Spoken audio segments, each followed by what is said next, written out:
And now for a taste of things to come.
All the professional wrestling.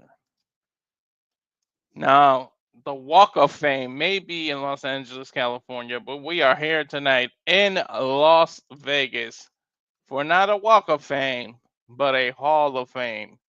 Welcome, everybody, to Simply Reliable Studios presents a watch along for WWE's Hall of Fame class of 2025. I am, of course, Mr. Reliable Walter Cruz, soon to be joined by the Renegade of Wrestling, JJ Williams, and James the Heatman Hebert, as they are still on their call. I believe they're on the main event, so we're still waiting on them.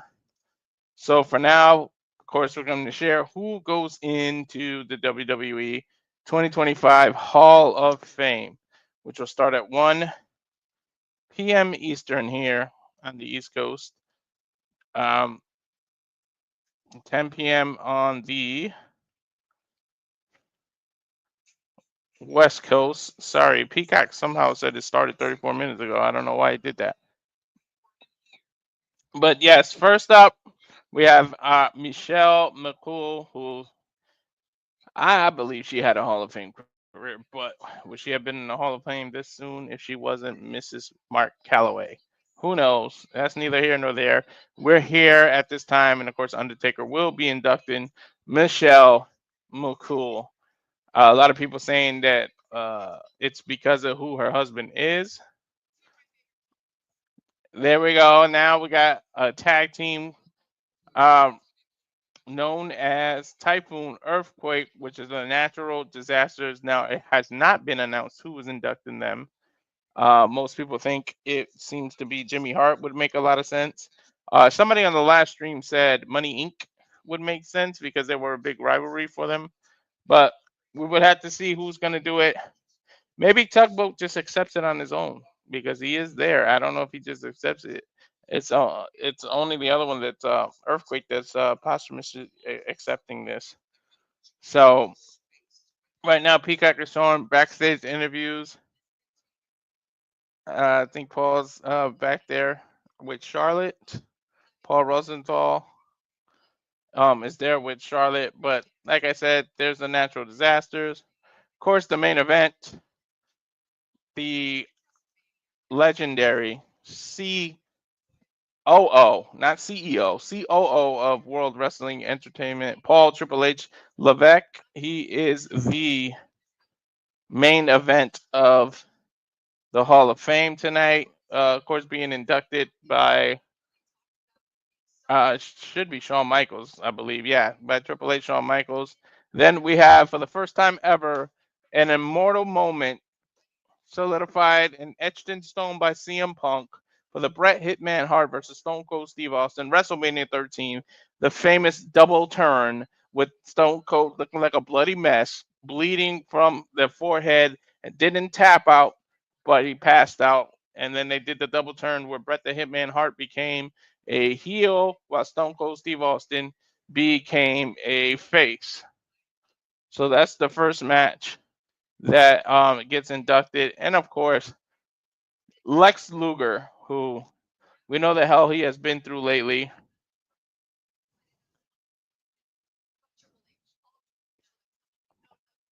Hall of Fame, Lex Luger, who's hopefully what I would love to see is him walk. If he can walk to the stage without a wheelchair assistance or a walker, and DDP Yoga can who DDP is the one inducting him, which I guess they couldn't work out a deal with AEW, but that's neither here nor there.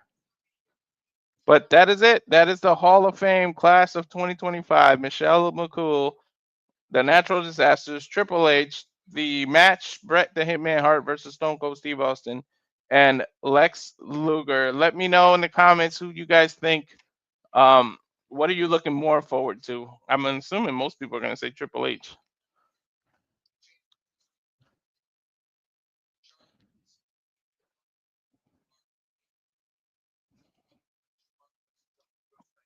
I don't remember what you sent to me. I'm super tired right now. Charles, let me look at what you sent me.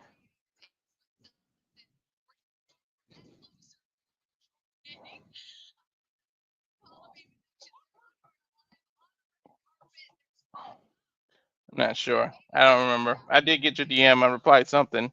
But yeah.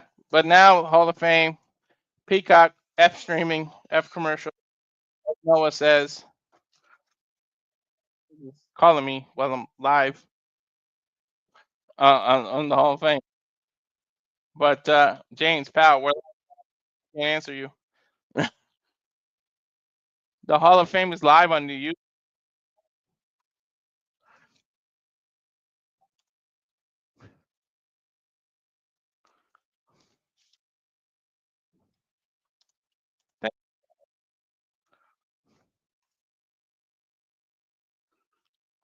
So I'm gonna load it up here.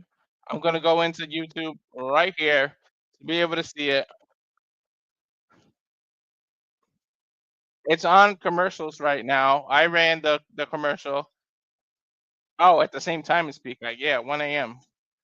That's fine. They're running commercials right now on the YouTube. On the YouTube, they're showing the highlight package of Jay Uso and what he's got to do when he goes one-on-one with Gunther in the main event later on. If you guys missed it, check out the watch along earlier. I did with Noah Foster, and we did the go home show with SmackDown. I might have to change my pick now because why did John Cena go over? I mean, Cody Rhodes go over. Just both times that they met, Cena has hit the deck, taken a crossroads. So now I'm thinking I'm wrong about saying Cody Rhodes is going to retain. John Cena might actually get the 17th world title now. But that is Sunday. We're technically on the East Coast. We're here on Saturday. So we got to watch the Hall of Fame here. I'm going to go ahead and give an advertisement. If you guys didn't see JJ's interview with Tiffany, please go back and see that. This is the promo here. Just please go back and see it, and I'll be right back. Get it? Got it. Bueno. I need to be the best at everything. Yeah, number one. Hustle from the start. Aim to be the best. No excuses, we go on. Every single day we winning, winning, winning, winning, winning. Every single day we winning, winning, winning, winning, winning, winning. Yeah, number one. Hustle from the start. Aim to be the best. No excuses, we go on. Every single day we winning, winning, winning, winning, winning. Every single day we winning, winning, winning, winning, winning, winning.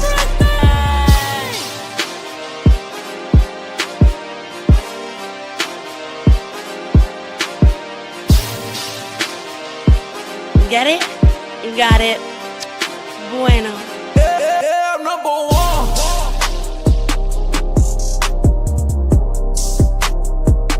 Yeah, number one.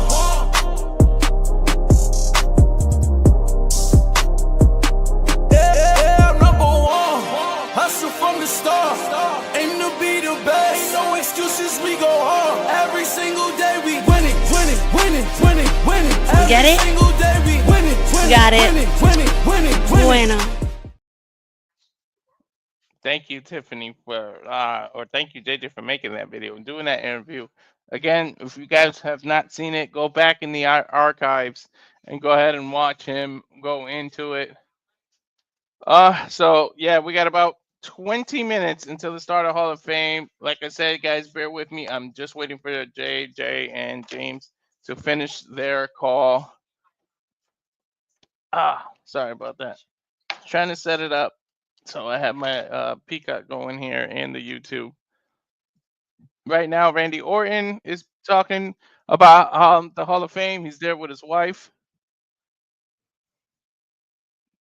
They're saying, "Are you proud of Hunter?" He said, "I'm very proud. I'm very excited, and I'm looking forward to it." Is it safe to say that without Triple H, we don't get the Randy Orton that we see today?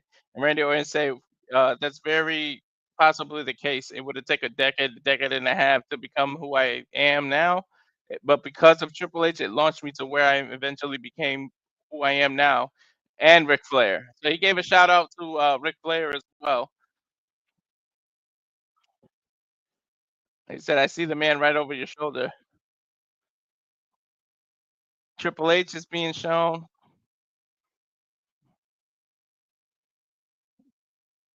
Paul means a lot to you as a colleague and similarly as a friend. Enjoy the evening, they tell him, Randy Orton. Yeah, he said, "I wouldn't rush off the Ortons for anybody but Triple H." They said that they're playing saying that Orton should RKO Rosenthal for kicking him out. They're moving closer and closer to the Hall of Fame. Paul Triple H is headlining. He's over Kathy Kelly's show. They haven't been showing him yet. But anyways, now we're finally here. WWE Hall of Fame is there, and then the WrestleMania. We thought I remember when they showed the graphic and it was like 45 days, and it said 33 days, and then it did all this, and it seemed so far. And now Rosenthal passing up Triple H said, "I'm sorry to bother you. You're on your way in." But WWE has awaited something special for you, boss, and they want to present it to you on the red carpet. They presenting something to Triple H.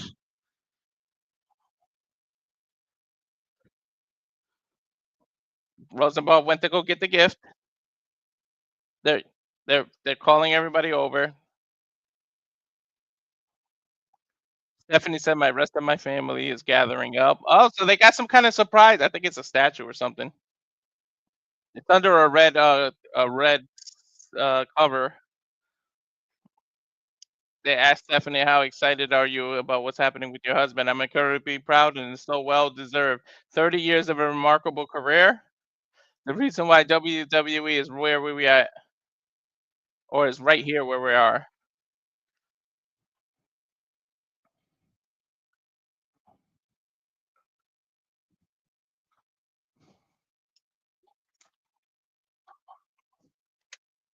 Mm-mm-mm.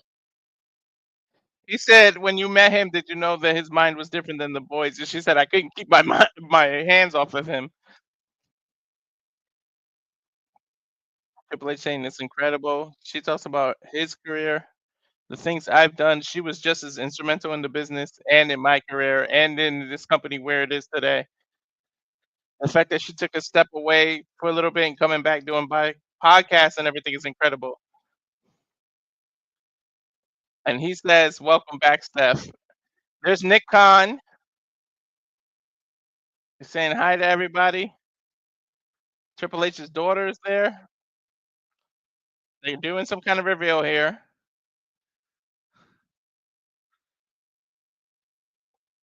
They're asking if they have a shot. They're going to reveal whatever this is. Presented by WWE to Triple H on the induction of the Hall of Fame. They're revealing it is the Triple H statue. Wow, a statue that actually looks like the wrestler or the human that it's portraying. It's got the long hair. This is like 2000 Triple H. Reign of Terror. He said, "Any thoughts when you see this?" Triple H said they made my nose look bigger than it is. Must have had too much clay. It's an incredible honor, but I've been at the forefront of making these for a lot of talent over the years and some of the biggest legends over the air. Undertaker, Dusty Rhodes, and Roddy Piper.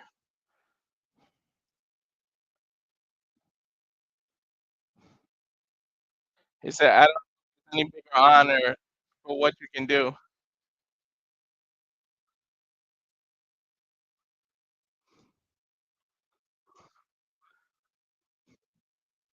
He said, thank you to Nick because he made everything happen.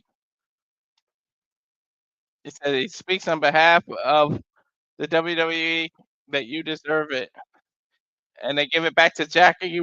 Uh, Giving it back to Jackie as they're wrapping up the red carpet Hall of Fame with 2025. I don't think they did the R Truth thing that they did last year that cracked JJ up. That was hilarious last year, man. I wish I was doing a watch along with that. Rosenberg coming back into the he's trying to grab Logan Paul, I guess. And Bianca Belair. And Montez Ford.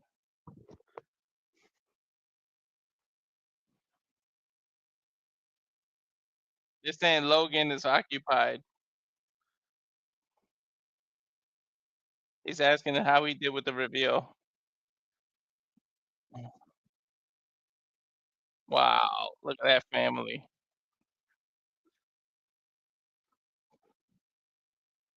Said Rosenthal, or Rosenberg. Why did I say Thal? Adapted very well.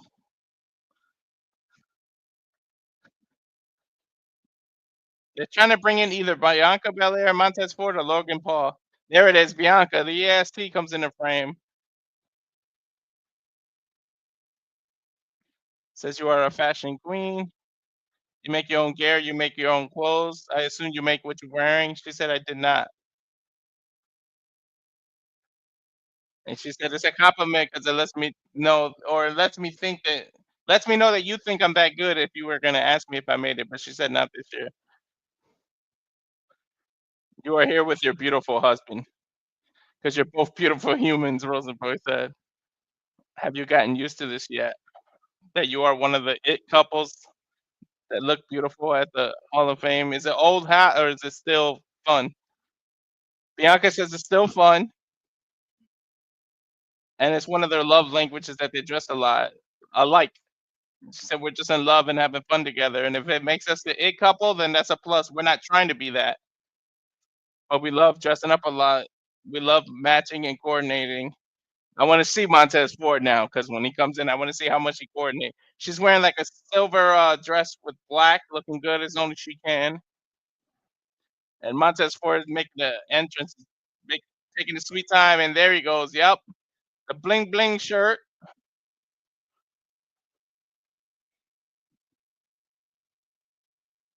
He said you're doing the important work. You're holding your wife's phone.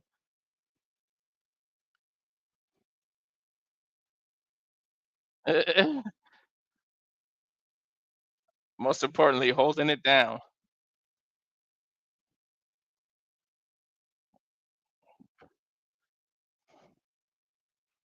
Says a beautiful lady. I'm so happy and so proud of her. She keeps climbing the ladder and making it matter.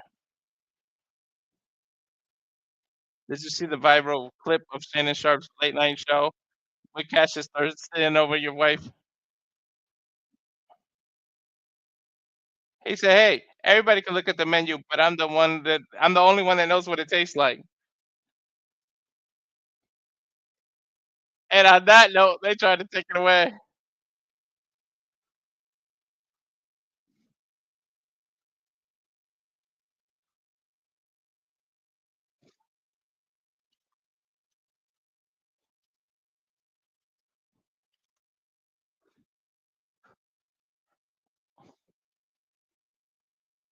Bianca's being asked about WrestleMania because once again the EST is in the mix, as they say.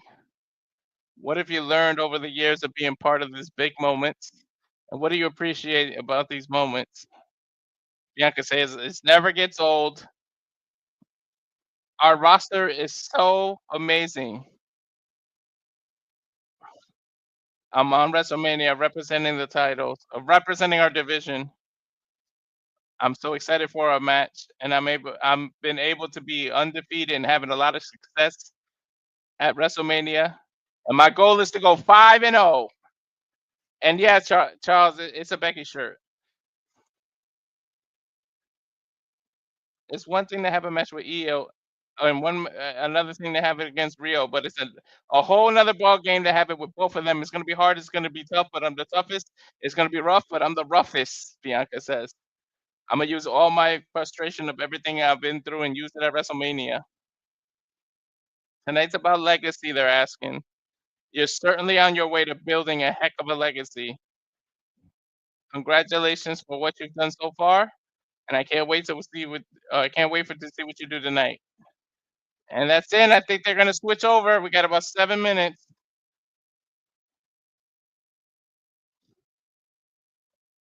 Oh, now we got Logan Paul.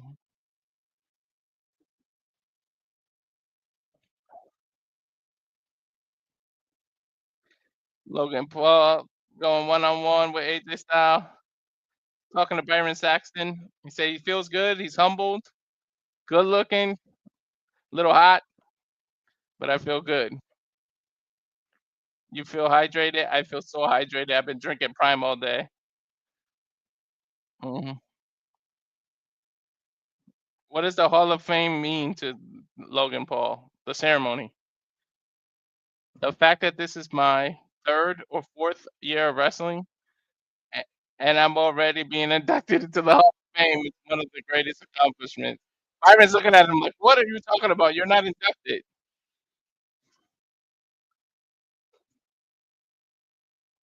Logan saying I'm at a loss of words. Byron said you're not being inducted. Logan saying I can't wait for you to see my speech. I wrote it with ChatGPT.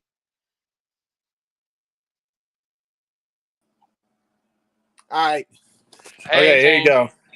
All right, we got Walter. We're gonna speak to Walter. Hi, Walter. Hi. Hi, Walter. What's up? What's up? Okay, so real quick, because I'm on phone here. We are on the main event of Janela and we're on the main event of Janela and Sabu. Did you get my message yet or no? Yeah. Okay. Did you respond or no? I know you had to like rush to get that set up because I started. Yeah, like, yeah. I responded to JJ. Okay, you responded to JJ. All right, cool beans. Yeah. All right, cool beans. I just wanted to get this little meta shit here where I'm on both streams at once and we're talking to each other. JJ, anything to say to Walter? All right, James. I'll be there as soon as this is over, man. All right. As soon as it's over, he's joining me. Yes. All right, we're seeing Joe Janela cut his promo. You enjoy calling the red carpet, brother. All right. Now All we right, got peace. Paul Heyman with Rosenthal. There you go. I love Paul Heyman. Hey, it's ironic because we're doing a GCW event and GCW is inspired by ECW and Paul Heyman. So there you go. All right, bye. They're asking him about Triple H. Oh my God, the look on Heyman's face. What has he meant to this business? Everything, Paul said. He stared us out of the chaos. All the corporate chaos that was coming down. And he stared us out of that chaos. He took the helm of the company, and my God, what shoes that he had to fill. He's done it brilliantly, and with dignity and honor, and a collaborative effort with so many other people. I can't convey in words how much respect and admiration I've had for that man. Paul Heyman's just elegant. Man, Paul Heyman has a way with words. Mm. Mm. And Paul said, I will always be loyal to my tribal chief, Roman Reigns. I would always be loyal to my best friend. I would always be loyal to my best friend, CM Punk. I will never, ever, ever be disloyal to both of them. And Paul is just looking up and Rosenthal up and down. It's hilarious. Paul's facial expressions are hilarious. They're showing John Cena. My name is John Cena video. Ruthless aggression. The champ is here. 2025 will be my retirement. They're showing a highlight package for John Cena now.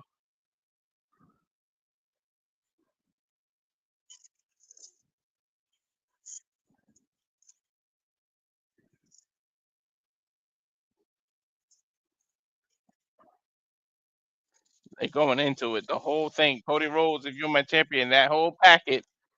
Of course, we know this led to one of the greatest heel turns of the last 30 years. People comparing it to the Hulk Hogan 1996 turn.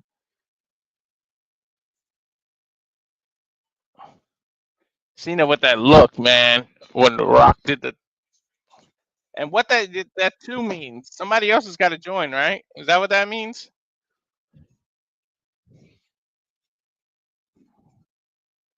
Hustle, loyalty, respect. They're showing Cena with the beating the hell out of Cody with the watch.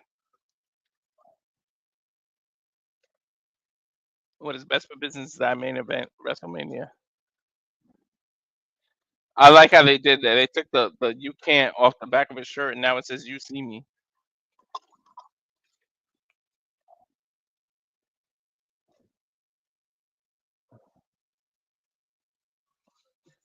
The champ is here. Doing a WrestleMania promo. So I'm gonna run that WrestleMania promo one more time, and then by the time it comes back, the Hall of Fame should actually start, and then we should be JJ probably be over, or I'll start the beginning by myself. But here's the WrestleMania trailer. We'll be back here at the Simply Reliable Studio. And now for a taste of things to come.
All the damn wrestling and more. And I timed that perfectly because they fade into black and they're going into the Hall of Fame. Then, now,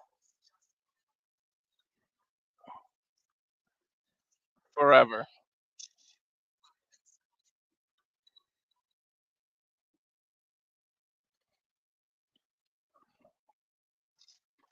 Together.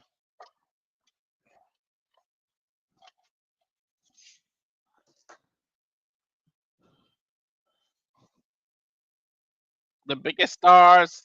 They're showing Gunther, of course, showing Jey Uso right after. There's Charlotte Flair, Cody Rhodes. Jimmy Hart is there, so I assume he's there to induct the natural disasters. They're showing The Miz now, showing Triple H in front of his own statue. All smiles right now.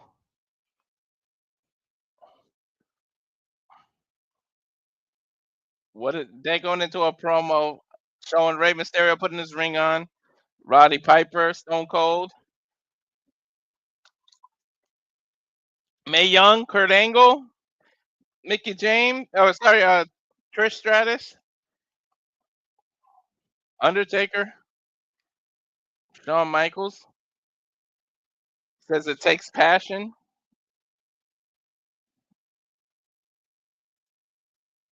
Dreams.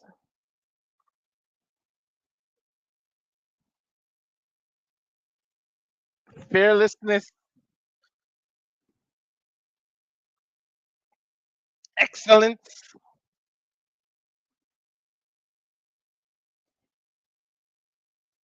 Attitude.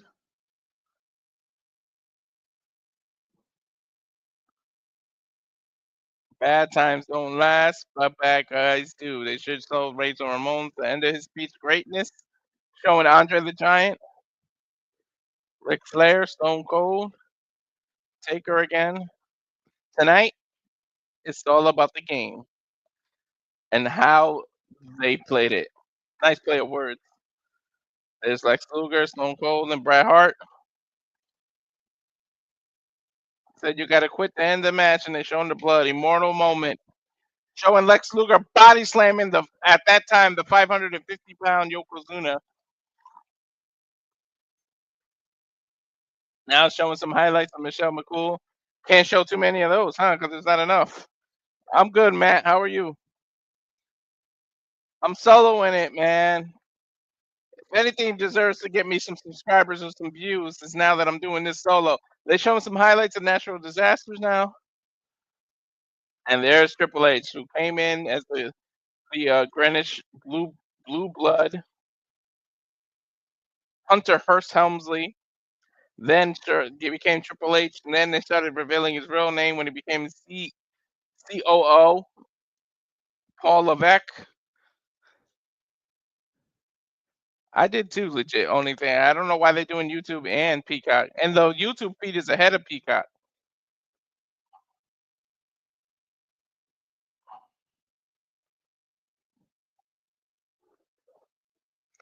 They're looking live at the Strip of Las Vegas. Showing the hotel. They said it opened in 2023. 150,000 square foot casino floor, 46 restaurants. And tonight we're live in the sold out Blue Lights Theater to celebrate the hell out of the icon that is still the WWE. See who the first inductee is. Michael Cole coming out, greeting everybody, saying hello, Las Vegas. Are you ready to have some fun? He's here with Pat McAfee.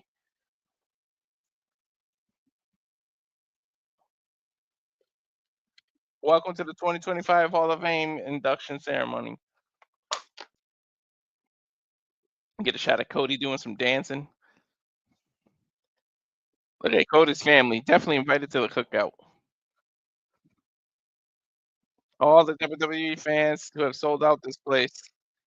Spend the night with us in Las Vegas. The Blue Live Theater. Millions watching at home around the world. Tonight is such a magical evening of celebrating icons. Put this business on their back and trailblaze their way to make this company to be in the place where it is today. The whole world pays attention to WWE. Tonight, we're going to celebrate those that helped pave the path to here. Michael Cole telling his path, saying a young kid growing up in New York. My grandmother allowed me to stay up to midnight on Saturday night to watch the old WWF on WOR General in New York. Fast forward to 1985, Syracuse University. Went to the Landmark Theater. Watched the event called closed circuit called WrestleMania.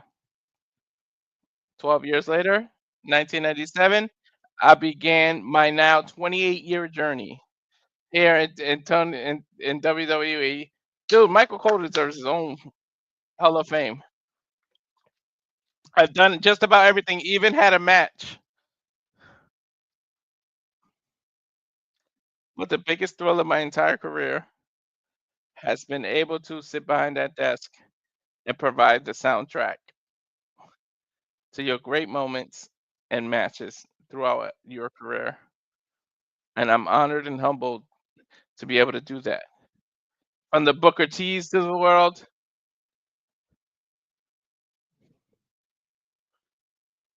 To the Logan Pauls. To what he's accomplishing.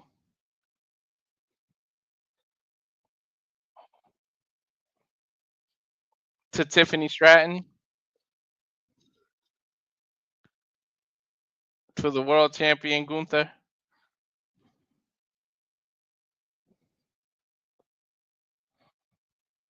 Yes, even Dirty Dom.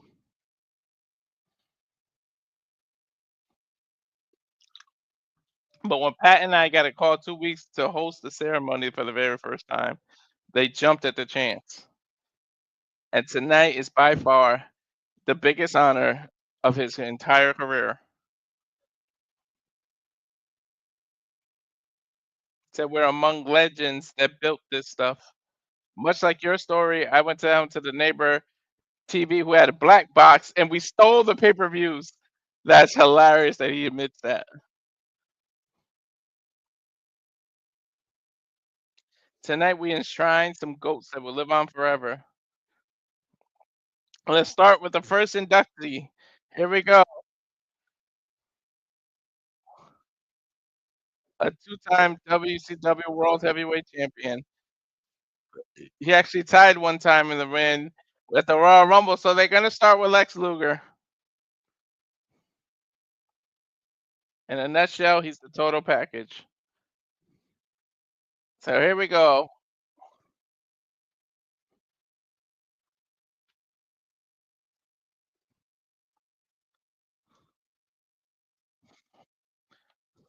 It's a top 5 physique of all time.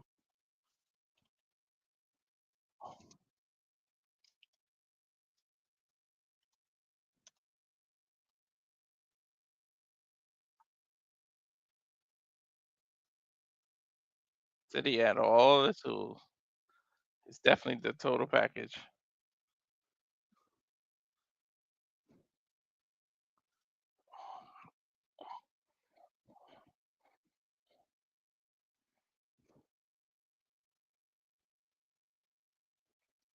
I can't wait for this one either, to Charles.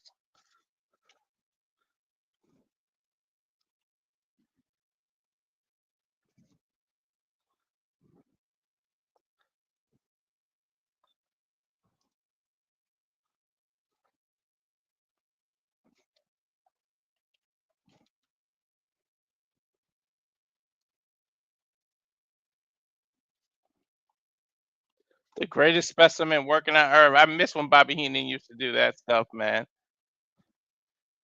He couldn't say narcissist, but he sure the hell ruined him.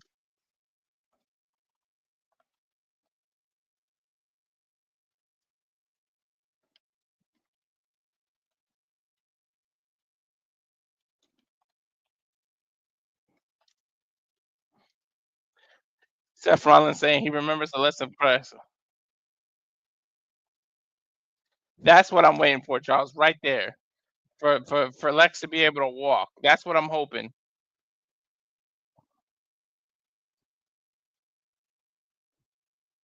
They're talking about how he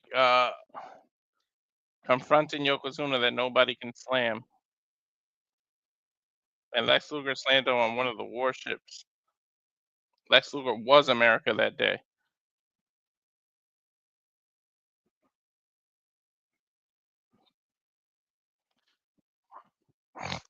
Total package say Shockwave. This is what I want to see, baby. I want to see him walk. They're showing the big moment of when he won the title from Hulk Hogan. Torture racked Hulk Hogan. And Luger won the title.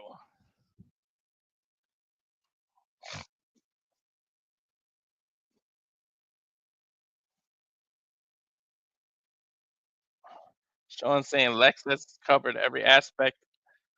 And now we have a special delivery for the total package. On behalf of WWE, we would like you to be part of the 2025 class of the WWE. Are they showing when Cody said something to him?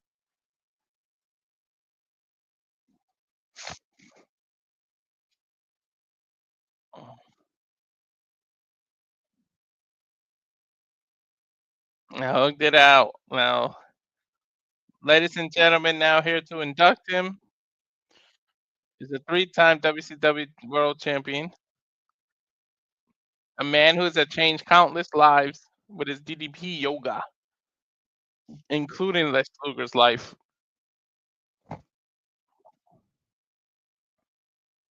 The Hall of Famer himself.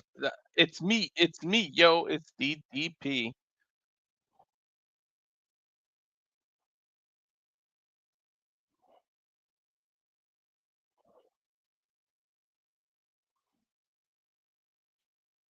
Oh, they got his throwback music. Self high five. Bang.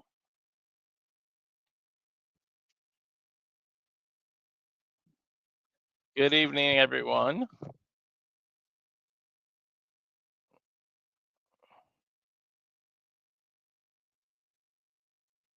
Can't even begin to tell you how honored I am to be asked for a second time to induct another one of our brothers into the WWE Hall of Fame.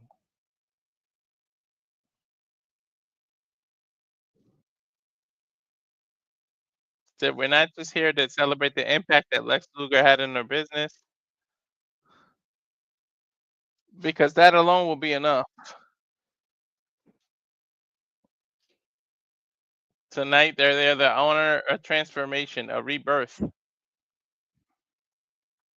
A story of a man who lost everything the world told him mattered, and yet somehow came out on the other end stronger.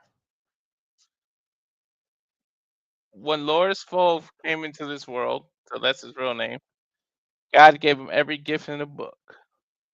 He was handsome, he was strong, and he was fast.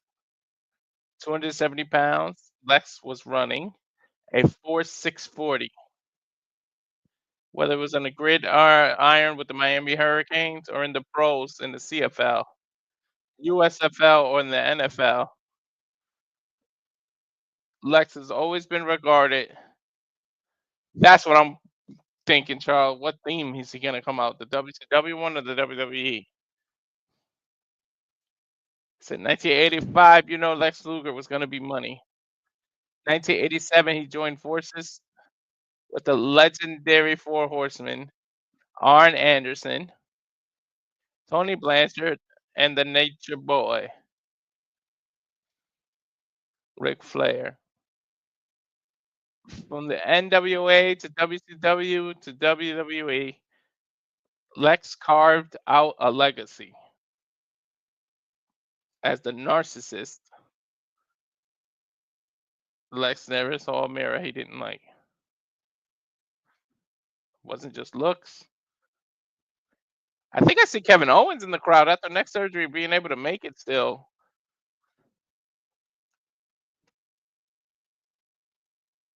Said here's the Lex Express, the nationwide tour that rallied fans from coast to coast.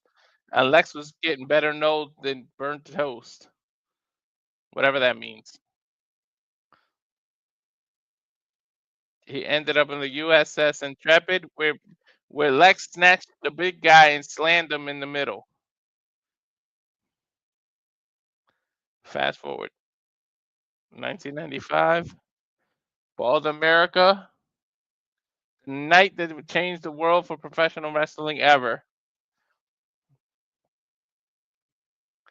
Lex was supposed to be on Raw that night. But he no-showed. Why? Well, because he's a disruptor. And he had a shot to be on the debut episode of Monday Night Nitro.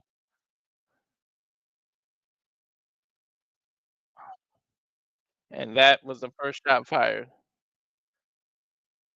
In a new era in professional wrestling known as the Monday Night Wars. During his career, he made waves and created memories.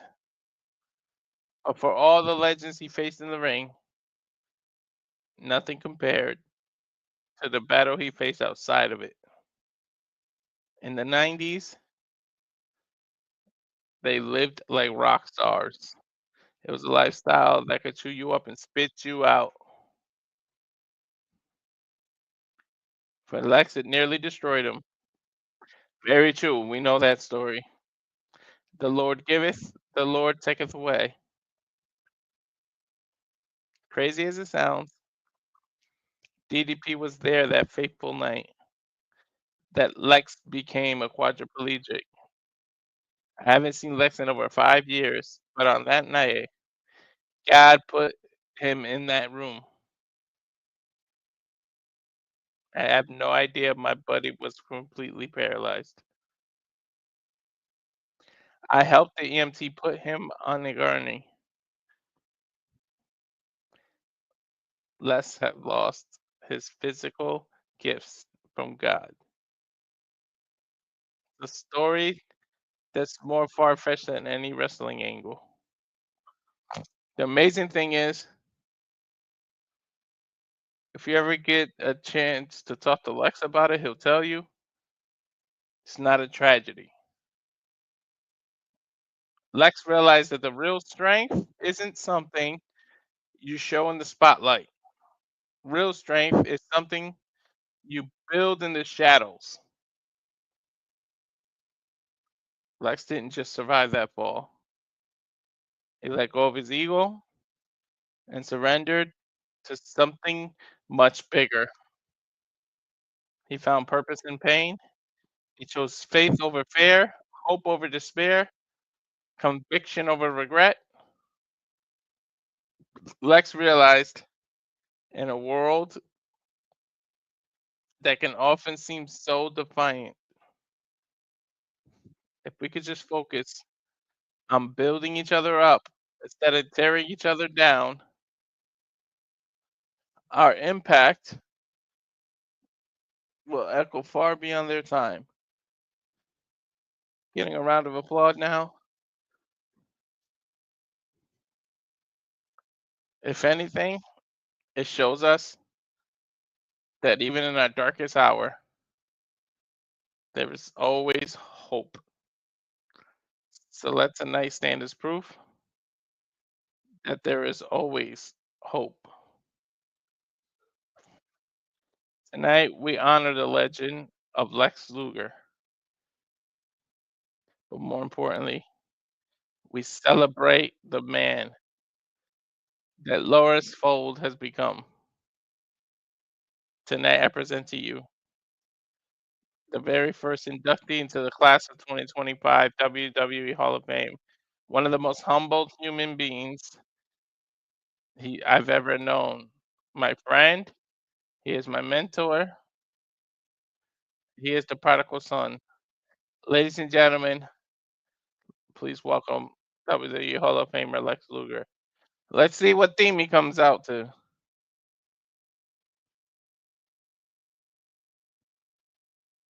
This is WCW one. No, wait, that's his narcissist one.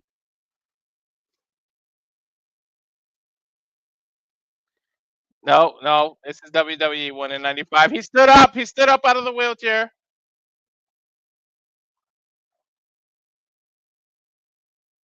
And he walked up to the podium.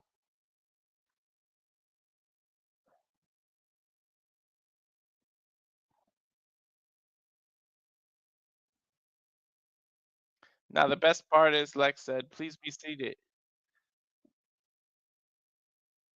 We had to call up Audible. We had a longer walk plan. But I'm standing for this. They had planned the longer walk, but I guess he bumped himself coming out of a Uber into his wheelchair. Man, what a journey, Lex says. What a roller coaster ride. From the penthouse to the jailhouse to no house to living out of a hotel. What a journey.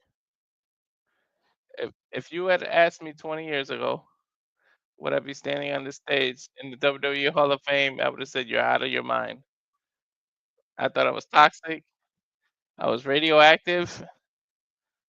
I'll never get into the wrestling business again, and here I am.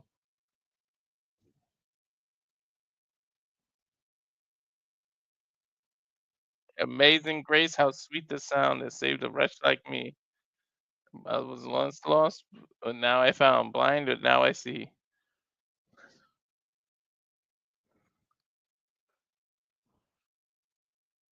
I'd like to thank all my friends. DDP is something else. He is relentless. All my friends are out there who have come with me and support me and been with me. Even when I was unlovable, I want to thank you. Thank my family who's always been there for me. Met Pastor Steve, who led him to the Lord on April 23rd of 06. And prior to that, a little story. I want to thank the fans.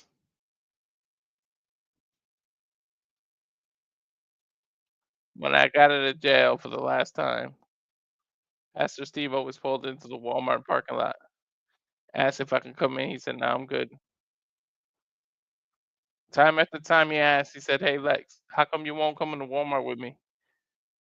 The old Lex, Pastor Steve said, "Pastor Steve, I don't do Walmart."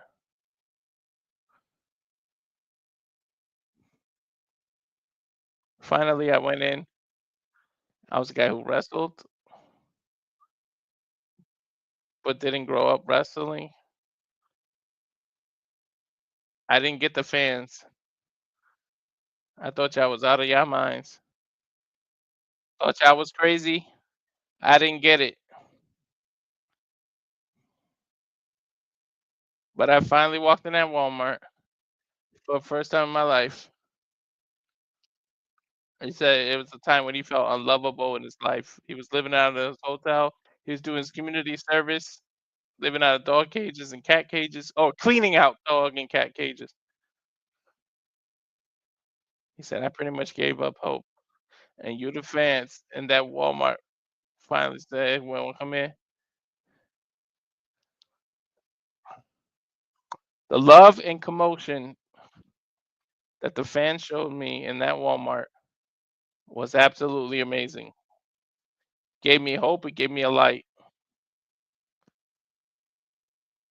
Wrestling fans that come full service from a wrestler who wasn't a fan to now a big wrestling fan. The things that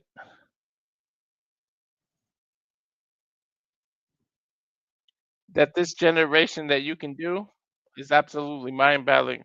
The athleticism and work and where this company has gone is a global phenomenon. I'm proud to be a part of it. I'm glad to be up here. My family. I want to thank for them. Always been with them no matter what. I'm so thankful for them. Pastor Steve, that walked me to the foot of the cross on that hotel, the foot of the cross on April 2306. He was there for when I got to my salvation, and I was there for my recent marriage. Thank you, Pastor Steve. Married to my beautiful wife, Robin. Thankful and so grateful.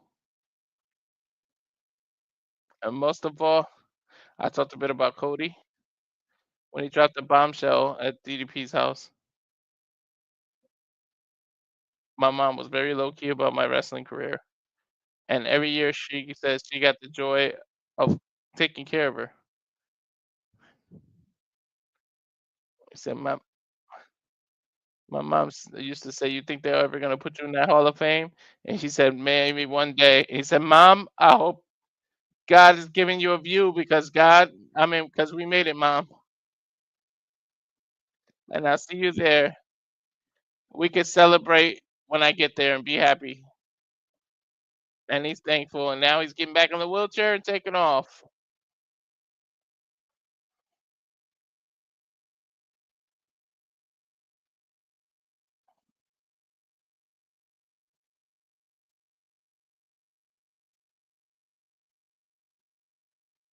It's showing that though earlier tonight when Triple H gave him his ring.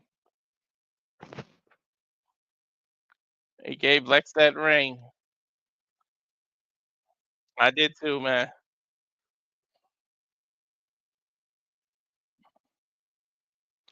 Let's see who's next. Triple H will be inducted.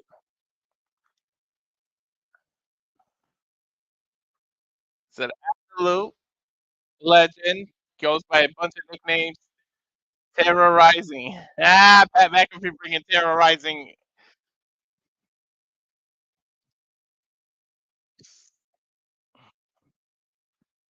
They're showing when Michael Cole would dress up. Triple H show up when Michael Cole would dress up like Triple H. I remember this. He said, "This isn't a professional athlete. It's the man that wanted to show a little love." And what we're seeing here is that a man who knows he's in the middle of an arena he's not supposed to be in. He said these tights have never had a situation go like this. They're using that camera thing. What you're about to do out of your mouth is going to embarrass it. Oh, yeah, I remember this. He slobbed all over himself. They're having him play it. He's spitting all over himself. An oral cream pie to his face. Pause. Who are these people on your back? And how mad are they? They're showing his tattoos.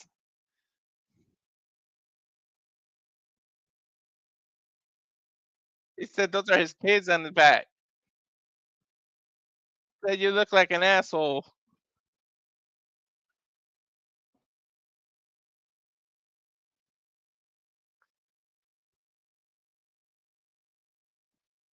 I'm gonna break my hip, get my fat ass up here.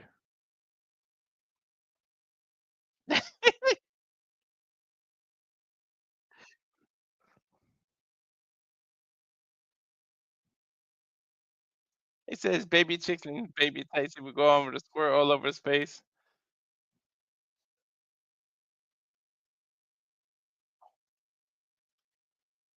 Everybody in this is a reason where they were terrorized by a guy honoring Triple H. That's funny as hell. Look at that flavor saver he used to have.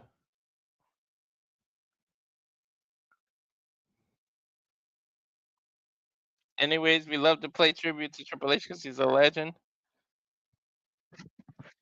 It was an honor. He said he got better at SummerSlam, Michael Cole said.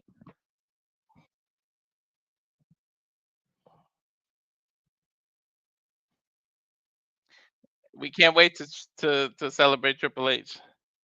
Michael Cole said, Bailey, what are you laughing at?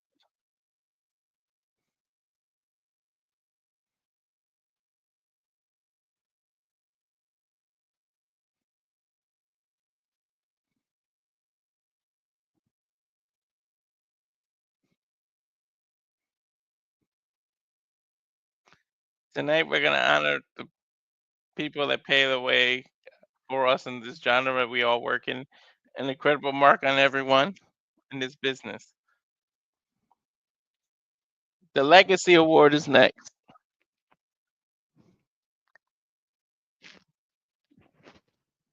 Pat McAfee said that the man scared the absolute hell out of him. Oh, it's Kamala.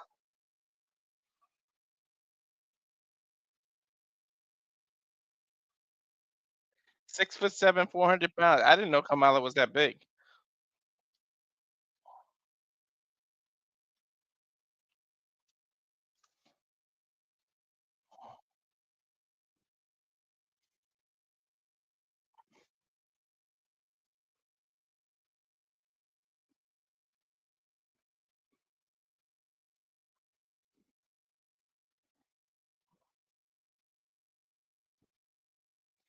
Said it was all work. They're showing a video package for that.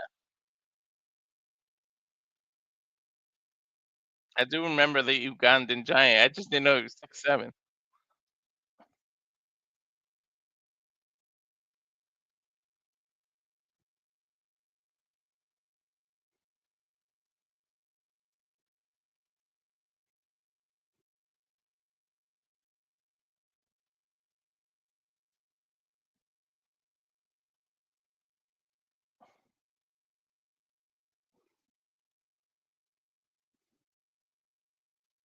They're playing his music.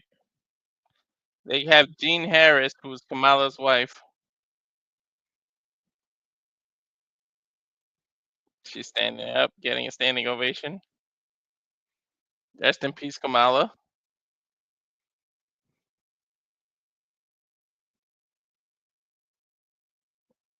Next inductee is Michelle McCool because they said she. 3-sport star, school teacher.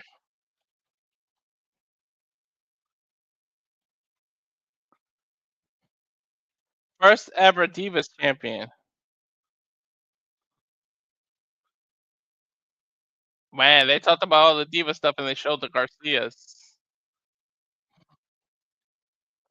Taking a look at the next inductee.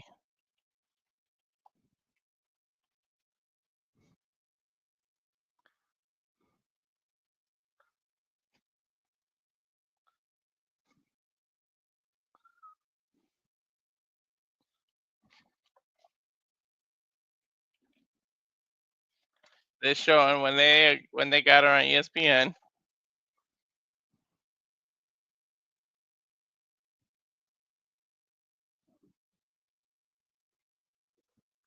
One of the few that broke down the boundary, not wrestling like a diva.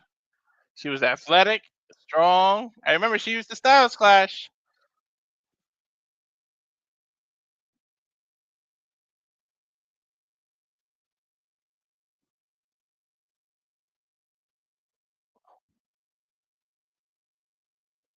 Nice packet.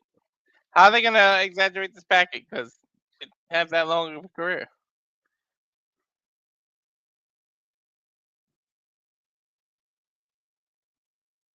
So every time she went out there, she made the most of every moment. A mild-mannered middle school teacher. Then she entered the Diva Search.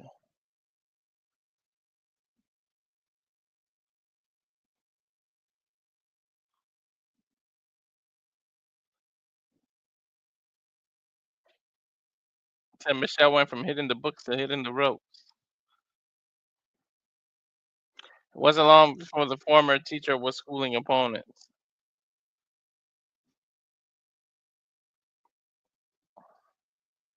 Showing her on Project Runway.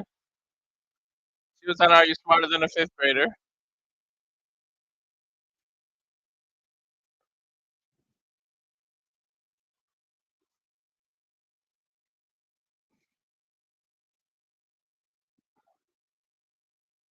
I do remember that team of the Lay Cool though. So then another partner came around the Undertaker. A marriage made in heaven and hell.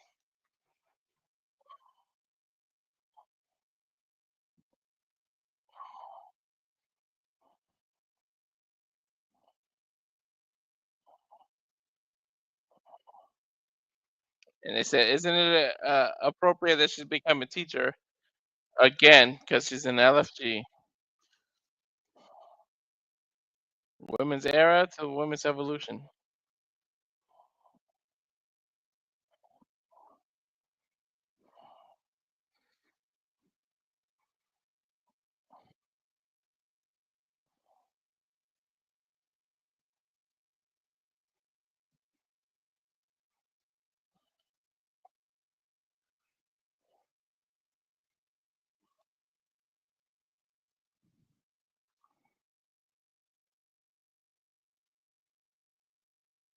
Here now to induct her.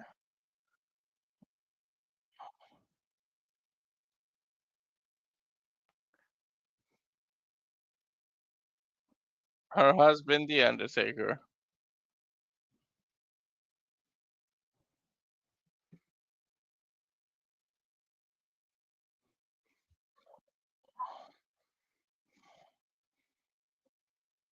I don't know why they didn't use Layla and Taker.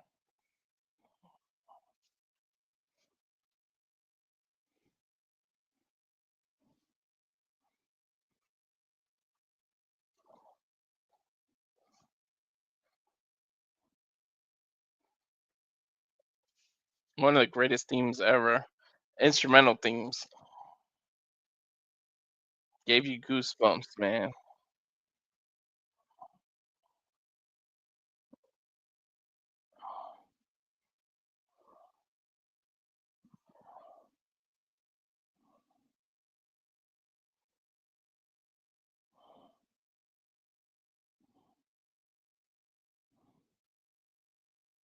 Look, it's Vegas. It's Friday night.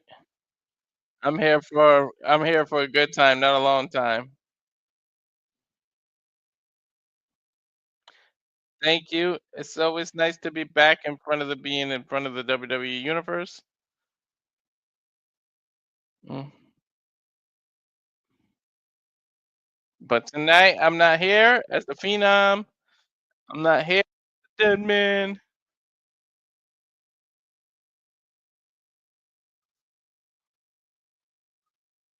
And tonight I'm just Mark or a Mark.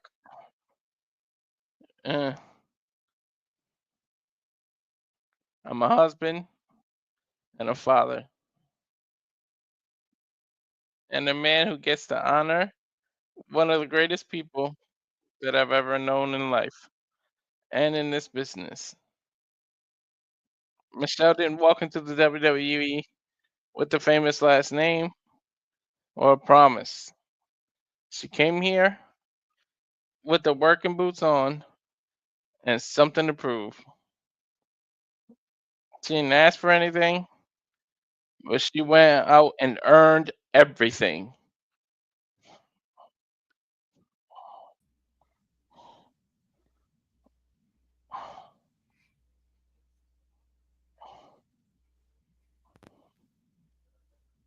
He said, I'm going to. The audience is just egging Taker on. This is hilarious. I'm watching the YouTube version, JD. Gotcha. I'm on Peacock. Okay. I think Peacock's a little bit behind YouTube. Because I had it synced up and I saw it. Yeah, Undertaker looking over his shoulder before he tells a lie in the story that Michelle chased him for months. Finally wore me down. That's my story. She says to me, you will never speak on my behalf.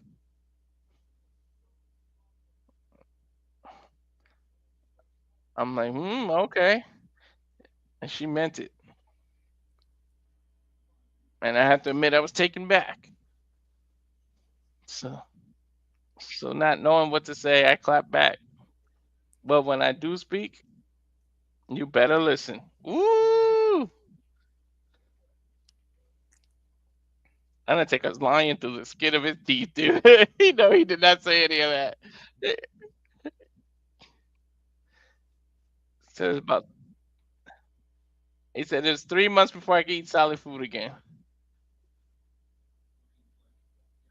She was the first Divas champion, the first woman to hold both the women's title and the women's championship and the Divas championship. One half of the iconic team lay cool.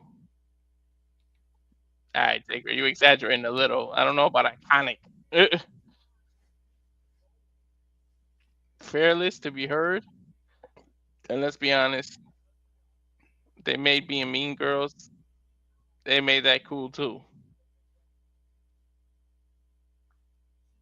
But she was a pioneer before the women's evolution had a name. And they show Layla, so she is there. Sitting next to Dawkins. Mm-hmm.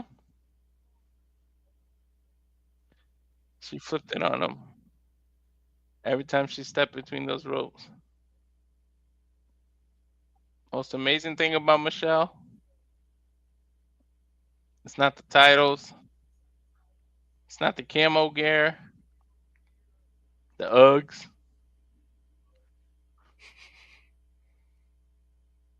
or even the promos or classic matches. It's who she is when the camera isn't rolling. First and foremost, she's a woman of faith.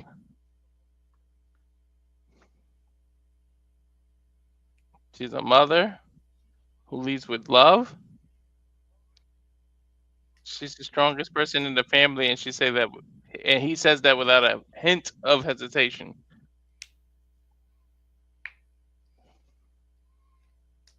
Orton and his wife. Mm-hmm. She picked me up when I couldn't get off the mat, made me a better man, better father, and a better person. Oh, he ain't sleeping on the couch tonight.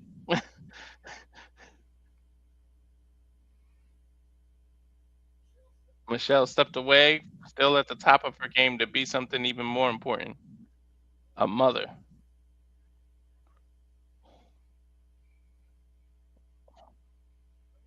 But even in her time away, her fingerprints are still all over the women's division today. And let's be clear, without Michelle McCool, a whole lot of women would not have gotten the opportunity that they thrive on now. And we know our women's division is smashing it. So tonight, I get to do something that I wanted to do for a very long time. Is they showed a shot of Charlotte. Yeah, I tried Babe. to ignore that. You're a legend. You're my best friend, and you are without question the toughest, classiest, fairest woman I've ever known.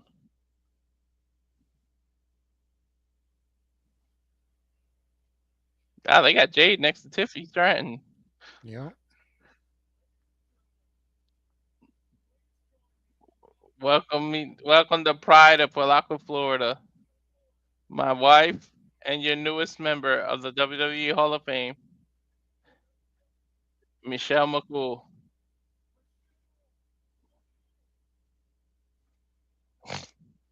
She had one of the better themes though for the females. Agreed. So how was that call? Bro, I'll tell you all about it later. Oh damn. Because I don't want to take away from this.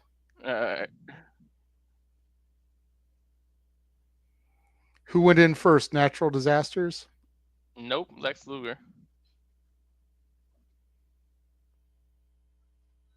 Michelle coming out already saying Undertaker lied.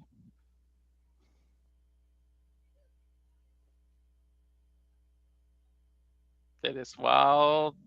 That the wildest moments sneak up on you. Just boom, there it is.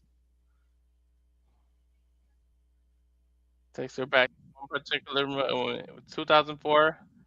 Backseat of her parents' cars feels like a normal afternoon. Then her phone rings. 203 area code. I know my number is 203 Connecticut. Mm-hmm. WWE headquarters. And she let it go to voicemail.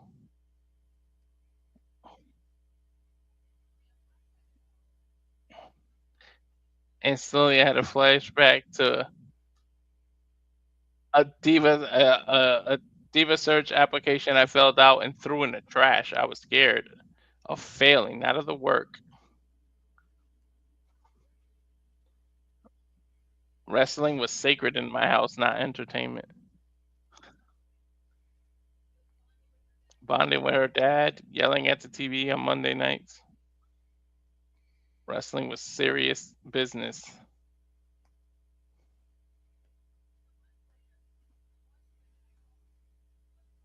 Diva shirt pops up on my TV. She figured, what the heck? Take some photos, send the paperwork. She didn't tell anybody. And she said, I waited. If no one knows, no one will know I failed. I guess that's smart.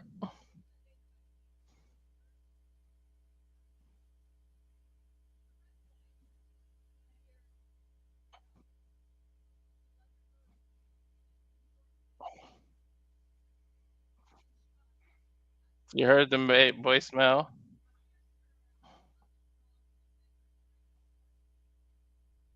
She's giggling.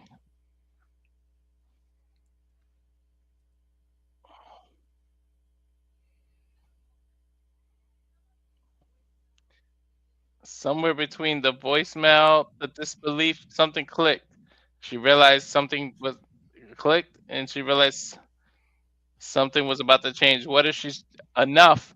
Not just tough enough, but just enough. just as I am. This may be my story tonight, but it's your story too. You are enough. Period. Good message, Michelle. Agreed. Take a look at Shayna and Natty coming off her Bloodsport victory. Mm-hmm.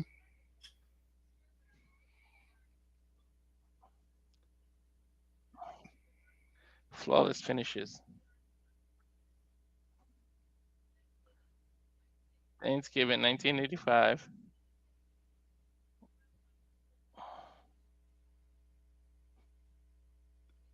Just going to a story about how there's a food fight at Thanksgiving.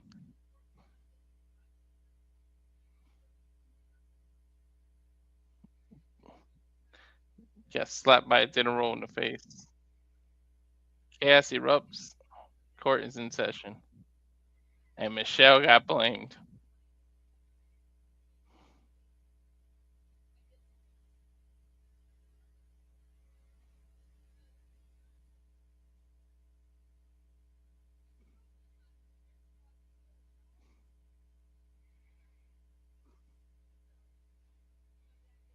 Dad takes her hand. She looked at her dad in the hand and said, "That didn't hurt."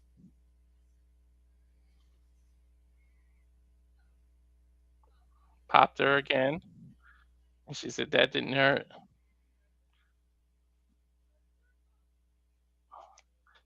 The third pop, she finally said that hurt.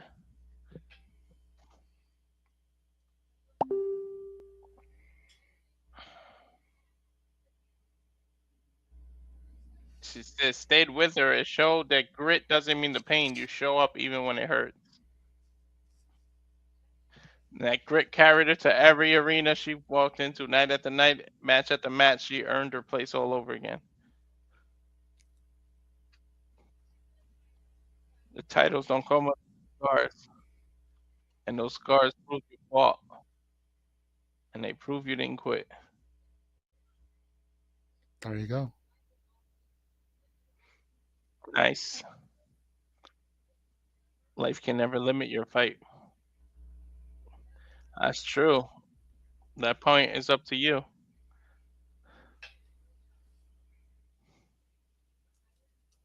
The higher you rise, the louder the noise gets. Another flawless finish. Ignore the noise.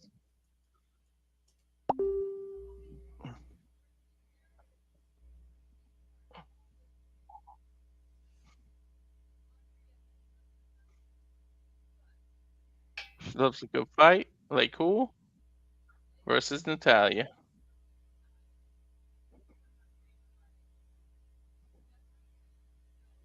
At one point, they said, pull your punches. They look too good. What do you do with that?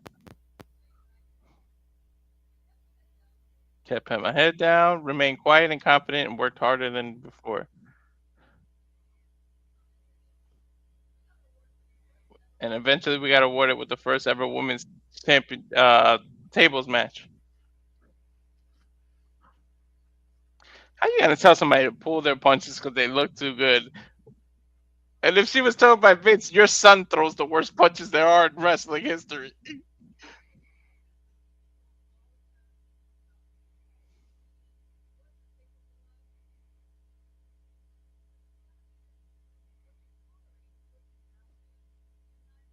What you tolerate is what you validate. Not every voice deserves your attention.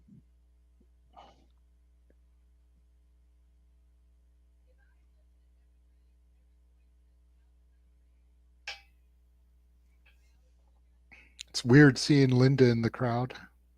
Right? I was thinking that.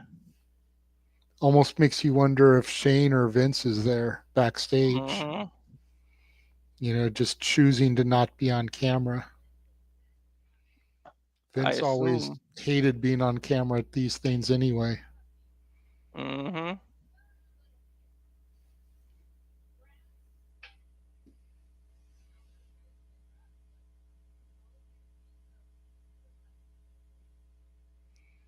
Love how she caught herself from saying the B word. Yep. Don't let the noise around you drown out the truth inside you because your calling is bigger than their commentary. Michelle's speech is just all about positivity for other people. Yeah. Last flawless finish is failure isn't fatal. I'll be honest, I hate failing, always have, probably always will. Well, no one likes to fail, Michelle.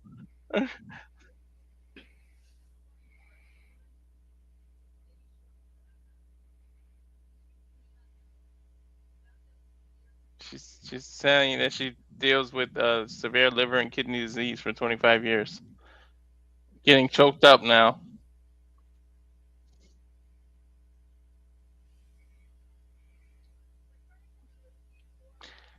I've heard this story before with the Undertaker saving her. She was sick again.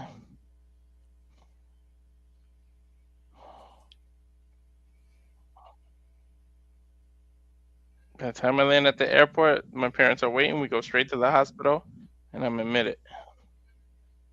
I don't leave for 16 days.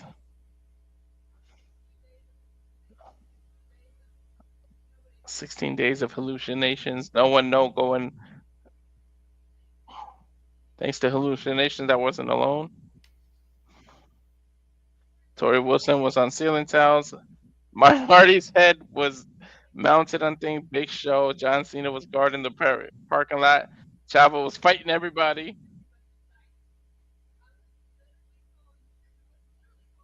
She called Charmel asking for a toothbrush.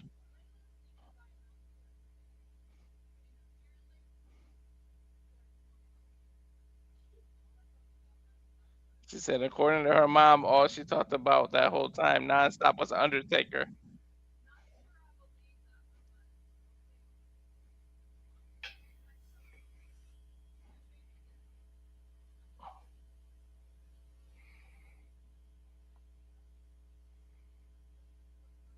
Says somewhere that whole time her subconscious says this is just temporary. From the hospital bed, she discovered a life-changing truth that failure defines your life, not determines it. A fall worth fighting through.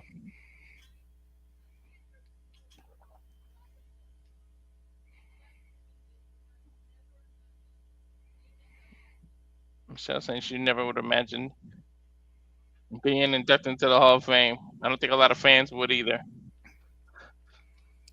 No, I wouldn't go that far. I definitely figured she would eventually take her place, but to this day, I will die on the hill that there are other women that deserve it before her. Mm-hmm.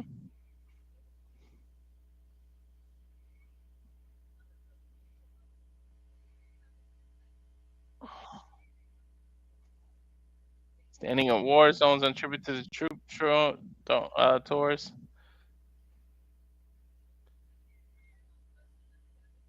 Cheering on Special Olympic kids. Those are the moments that changed her. Real power isn't found in the spotlight. Legacy is in a title run or main event. It's how you treat people when there's no spotlight. I'm liking the message Michelle's giving. She's always been a humble person, which is, again, part of why she deserves this. Mm-hmm.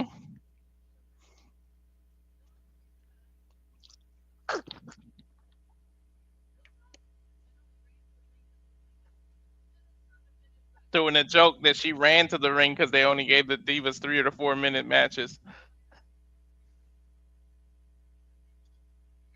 Thanking everybody from the bottom of her heart.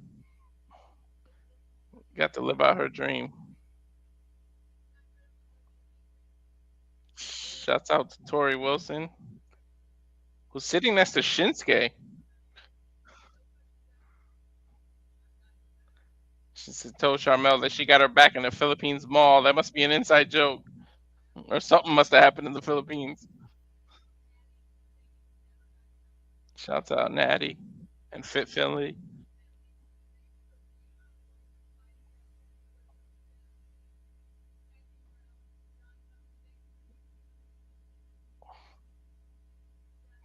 Thanks, Steph, for being a leader.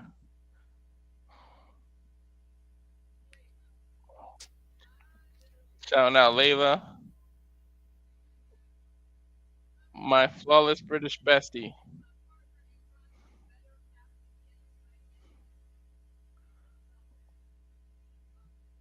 Who would have thought we fit perfectly together? I adore you. And I was thinking,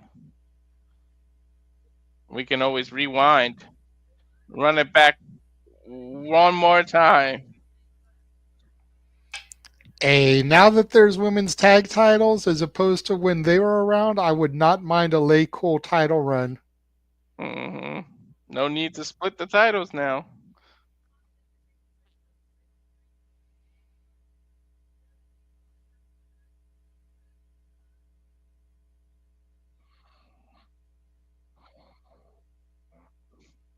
Little man looks like he's passing out on Grandpa's lap there. AJ sitting behind her daughter.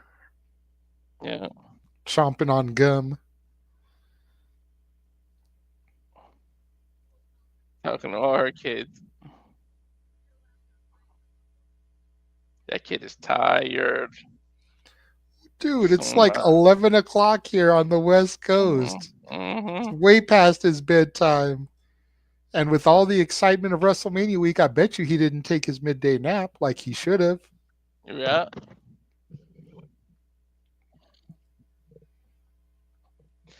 I wonder if when his dad kisses him goodnight, does he tell him to rest in peace?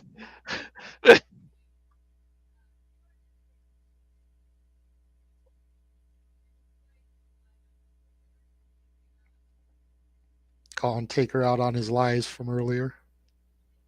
Say you chased me for months. You're persistent.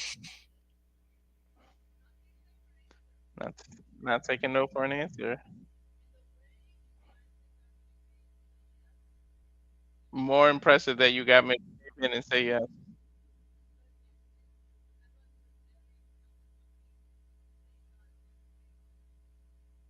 You're my rock, my protector, my whole heart. And she absolutely loves him.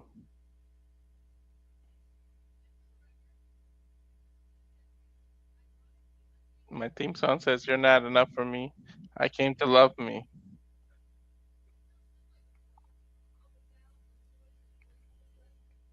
She used it.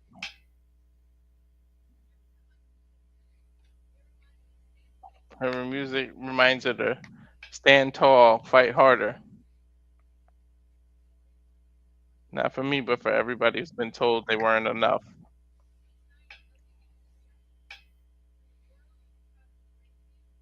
When the world tries to break you, grit, don't quit. Ignore noises. When setbacks seem overwhelming, remember failure isn't fatal.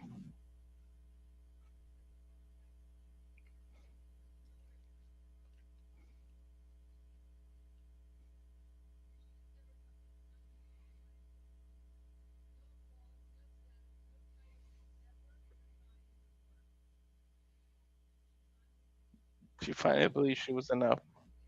Believe in it. That changes everything. Thank you.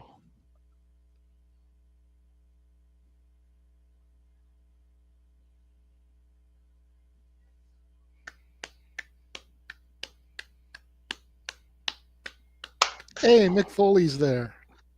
Oh yeah, they showed him quite a few times. They showing when Michelle got her ring.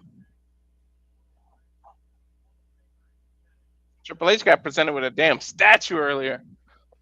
Live.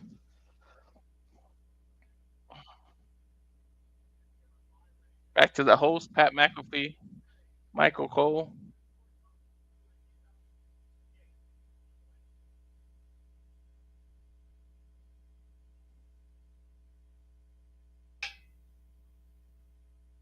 And they go on a commercial. Oh my God, fuck television. Oh, it's an AJ Styles promo. Well, now you might as well, since it's just a promo, tell me what happened. All I can say is that show was freaking insane. A lot of blood, huh? Not as much as you would think. Only 3 matches really had blood, but those matches had a lot of blood in them. Mm-hmm. The barbed wire no rope match was crazy. Bill Alfonso came out, Sabu's longtime managers. The lights went dark and Enter Sandman hit, and the Sandman came out. Damn. Singapore cane in hand. It was crazy. You know, me and James were saying never in our wildest dreams did we think we would call a Sabu match, let alone Sabu, Bill Alfonso, the Sandman. Like, geez, the ECW fan inside of us was just popping like crazy. I bet. Megan Bain and Bozilla was freaking amazing.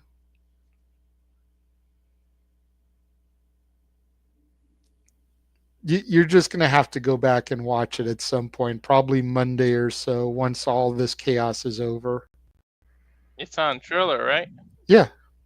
Yeah. And you've got the Triller Plus tier, so you can see it replays for free. Nice. So something to give you to watch before Raw on Monday. Yeah.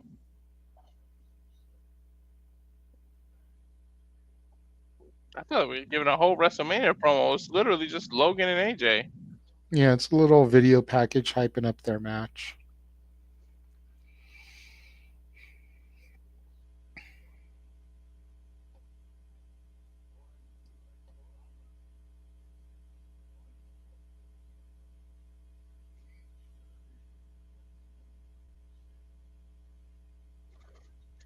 SmackDown was okay. I might have to end up changing my pick because Cody got over again. Laying out Cena with the crossroads. I'm like, holy hell.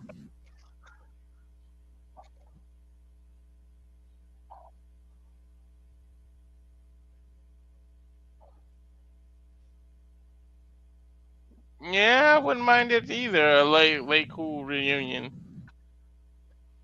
Telling you. Now that there's women tag titles, make Lay Cool the tag champs. I'd be down for it. Me too.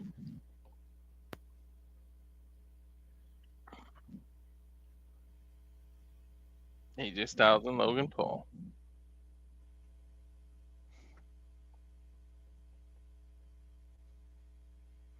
That was my point, Charles. I had picked Cody, and now I'm thinking Cena because Cody went over twice over in Europe, and now it was on SmackDown on the go home.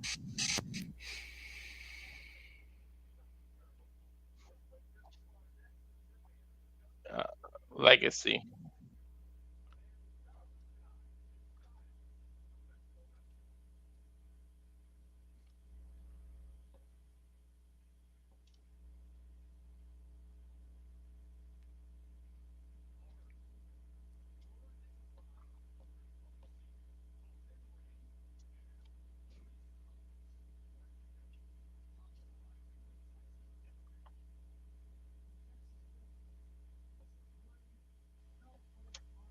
The man who made the Texas street fight famous. Yep, Dory Funk.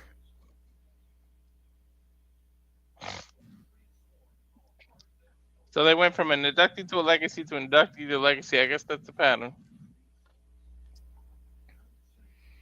Oh, but they have 3 more real inductees to do because they've got the match, they've got the natural disasters, and they've got Triple H.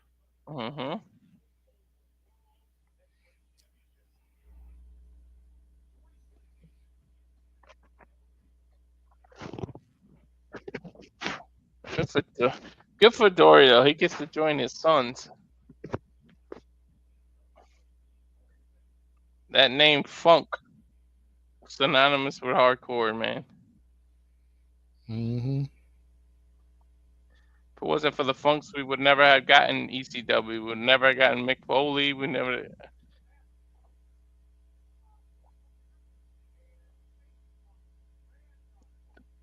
Story Funk's granddaughter, Stacy Funk.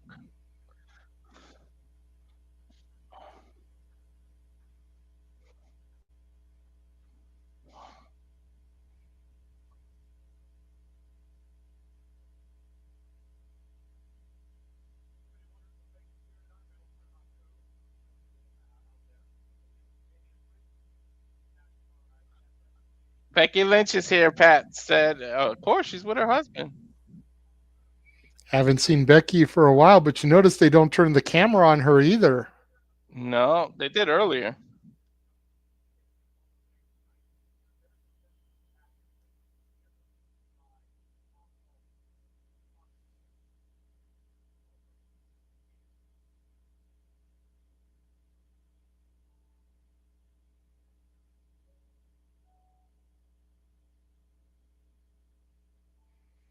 So wait, we're inducting Triple H already?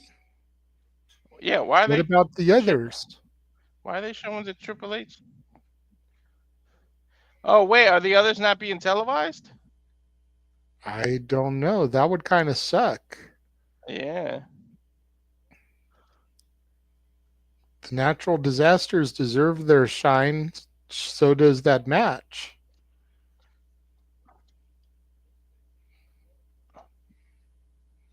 This is weird. Or maybe they just they were trying to cut to a commercial and played this hype video. Well, no, because they introduced it. Cole introed it.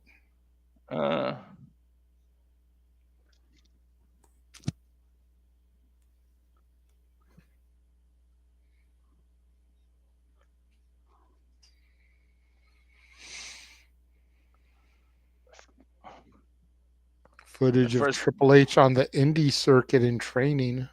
Mm-hmm. Look at that hair, brother. Terrorizing. I'm Jean-Paul Levesque. The French accent.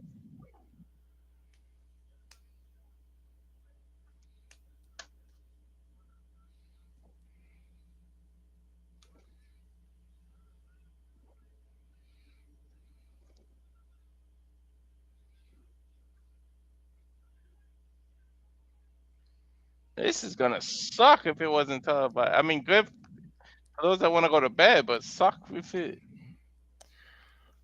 I mean, as bummed as I'm gonna be, the fact that the other two matches don't get their shine, I've got to be up at 8 o'clock in the morning for an NXT tomorrow. 8? Oh yeah, because 11. Yeah. Because the pre-show starts at 9, so we're gonna go live at 8:30, which is 11:30 for you. So I want to get up at least a half hour ahead of time. Yeah. Give me a chance to, go to the bathroom, brew up some coffee, stick it in the freezer so it can chill. Mm-hmm. That way, by the time NXT actually starts at 10 o'clock or 10:30, I can run in there and get my iced coffee. Mm-hmm. That's why I'm glad this hotel is close to my house.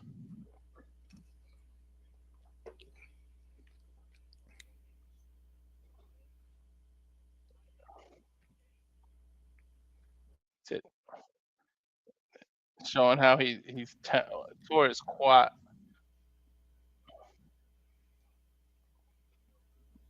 I can't believe he finished the match.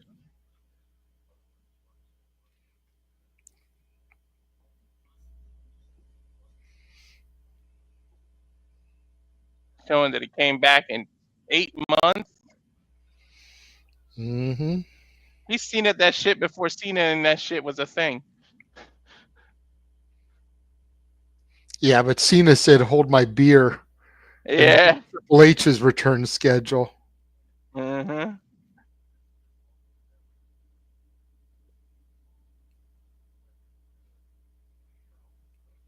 This is a sad one. They're talking about his heart now.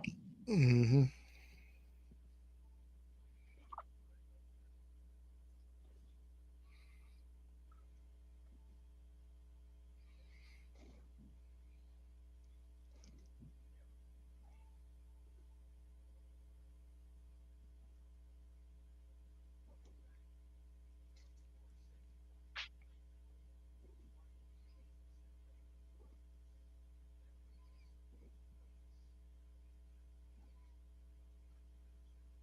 I didn't get it to be rich, just to be great. I think that's kind of a lie. A lot of people knew there was money in it. Sounds good, but money's a great motivator. True.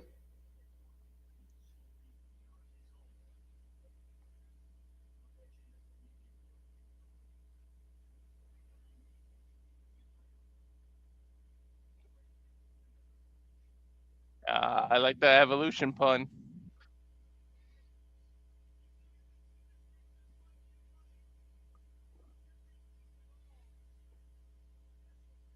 I like that they threw that shot of WWE taking over Titan Tower in there, Mm-hmm. especially Mm-hmm. considering that Shawn runs NXT and Triple H runs the main roster now. Yep.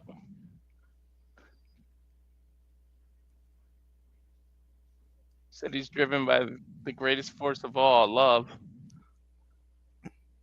Love for the game.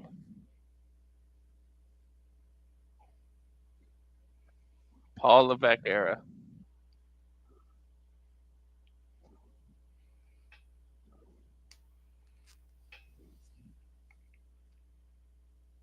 There's a shot of the Road Dog. There's Fish X. from Piata.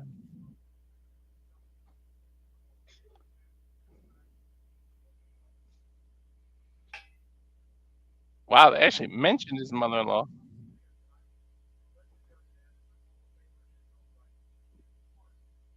Saying Jimmy Hart is here.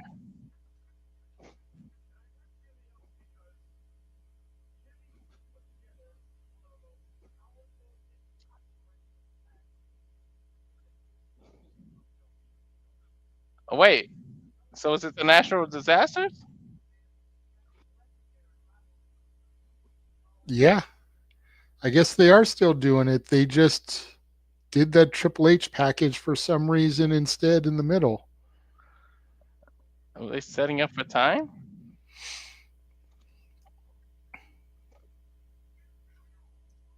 Here come the natural disasters. Earthquake and typhoon.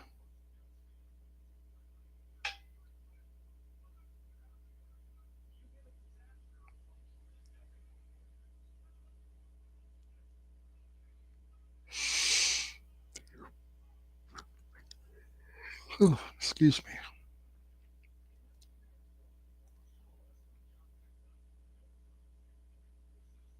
Now let's see if they actually use him, Jimmy Hart, because they mentioned him. Now they're gonna use him. No, probably not. They'll probably have somebody else to induct him, but they definitely shouted Jimmy out, which was cool. If you, Curious to see who's going to induct him, though, because they never announced the inductor. if it's Hogan, like you said in the comments yesterday, that it's dated with the backlash.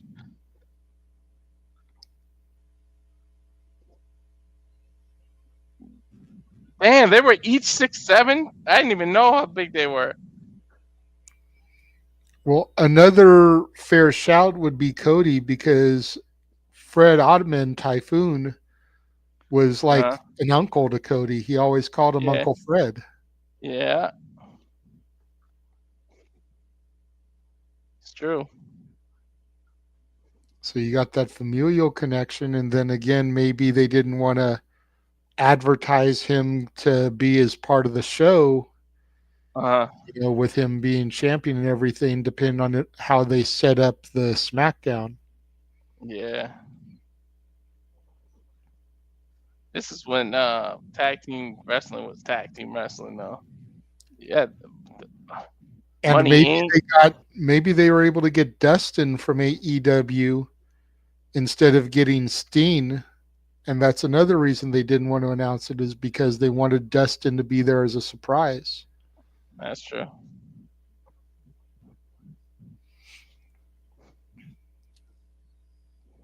There's the video package.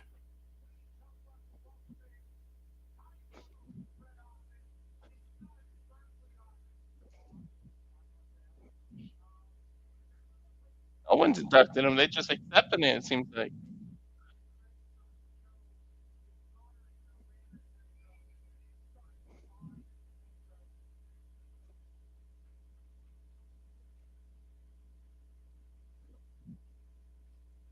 There's that music. It's bringing back memories, dude. 90s wrestling.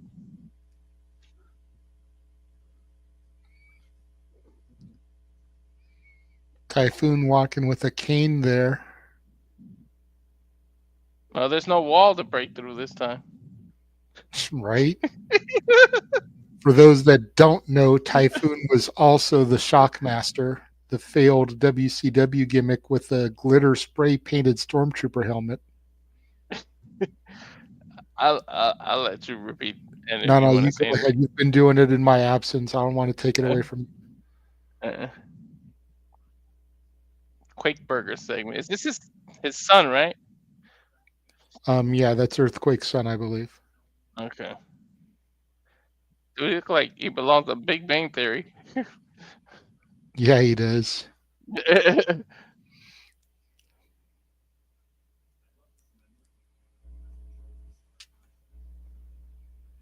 Said it shows the contrast between the vicious heel in the ring and the guy that I'm proud to show my dad. I always felt like that got to be weird to be the children of the people that are so bad.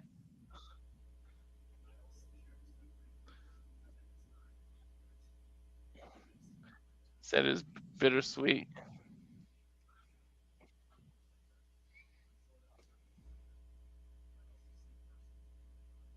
I see somebody that has an unbelievable full life to look back on. Thank you, first of all, foremost, to the dreams, to the fans that made the dream come true. Thank you to the WWE for honoring him. You got to think he must have called Fred Uncle his whole life too, right? Pretty much. Always admired my dad for being unapologetically himself.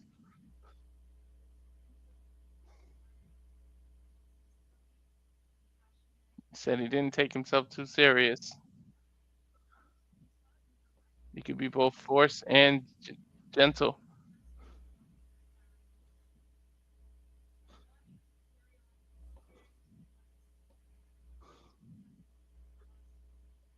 Oh, I think the daughter's training to be a wrestler. She said, I'm training to follow his footsteps. There you go.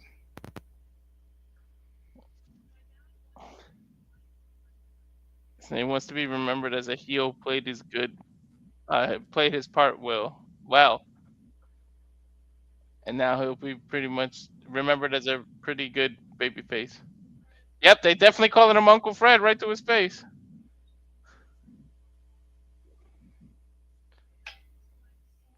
Brought to life so many good moments together in the ring and so much joy to Dad's life outside of it. I have an image of you and my dad laughing like men half your age and size. In the jumbo ride at Disney World. Disney World brings the king out of everybody. I mean, the kid out of everybody. Yeah.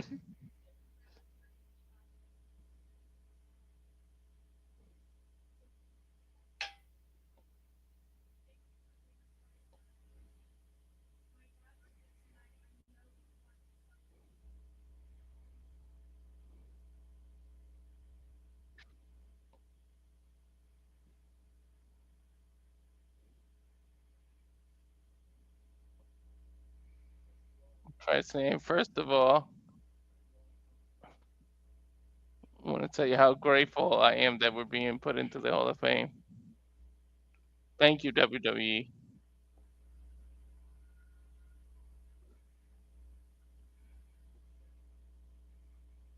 And Joanna, thank you for those beautiful things you said.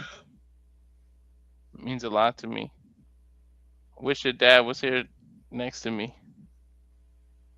He's my best friend. We spend 300 days a year on the road. Man, this get me choked up, man. I don't like when they do posthumous things, man. At least one of them is there. Yeah.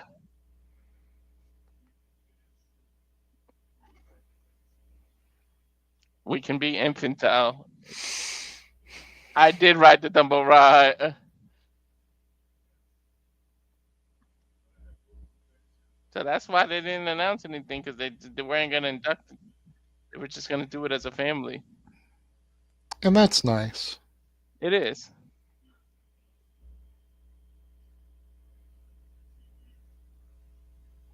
I did a photo shoot on tugboats in Rhode Island.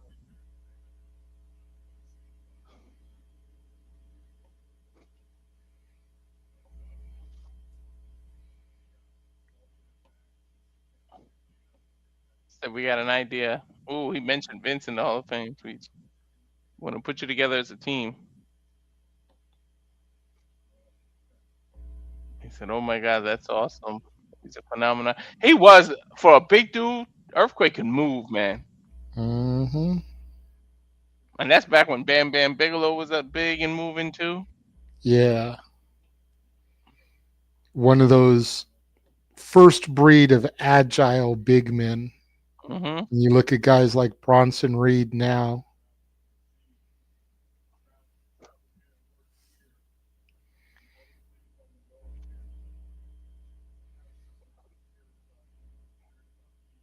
And we guys had so much in common. He was a great dad, a great husband, a wonderful person. I bet he was a big ass teddy bear. Just look at him. Mm-hmm.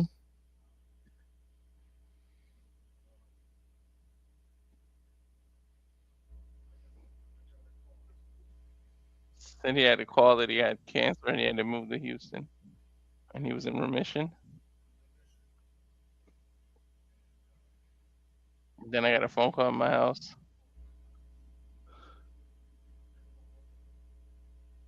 And he called and he was supposed to be going to his son's wedding. And he said it's back, Fred. And it broke his heart.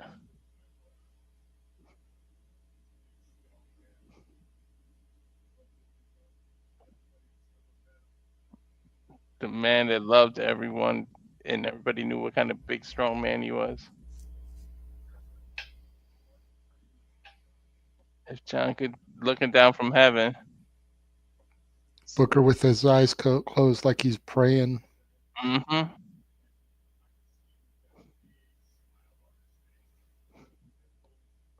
Big old cutie.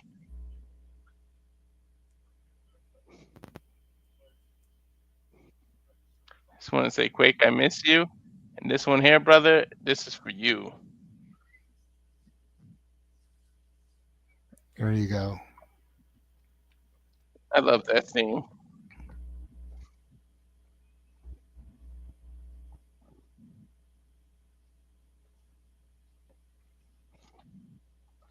All right. That was just that threw me off. The fact that they put that Triple H thing in the middle of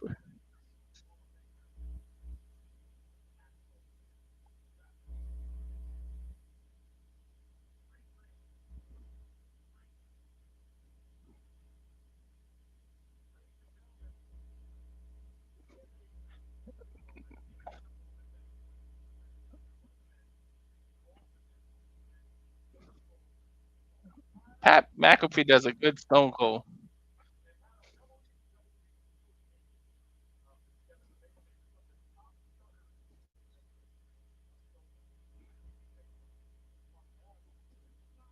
He said the social team did this, not them.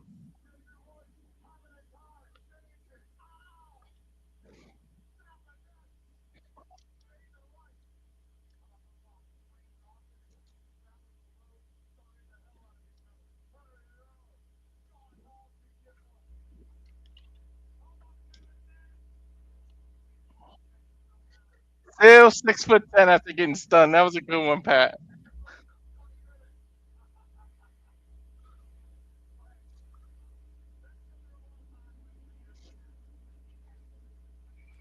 I love the way Pat spit the beer out as he was going down. Yeah.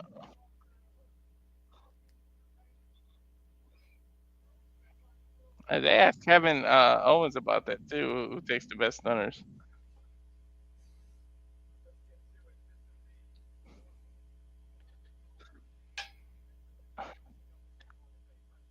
I could jump a year ahead, but it's got to next year. You got to do WrestleMania 25, right? Nah.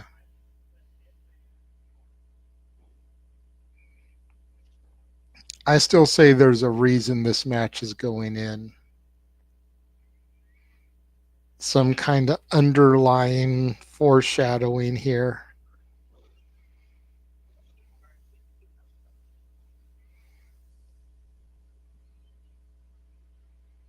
There's the video of the thank you, Brett, that MJF redid. Mm-hmm.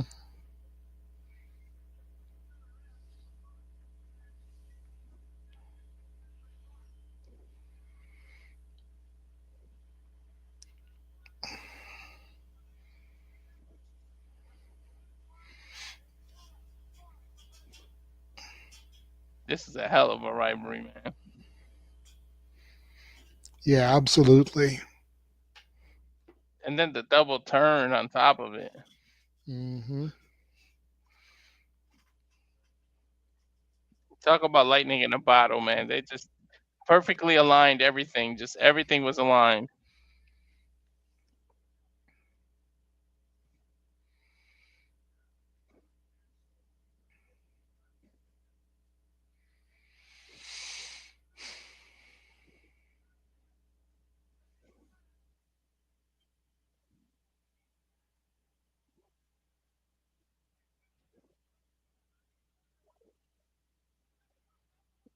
I don't even know when's the last time I actually went back and saw the match. When's the last time you tried to watch it? It's been a minute. Yeah, it's been at least a year that I've done it. I went back. I was last year WrestleMania 40. I was hyping myself up to go see it, and I was watching a bunch of old WrestleManias, and I saw it.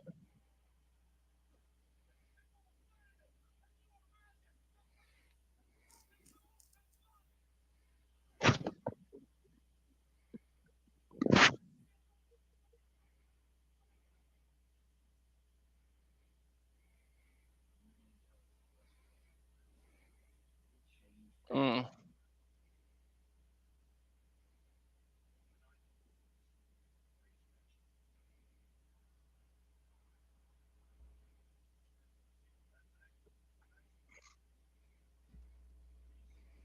So Brett and Stone Cold.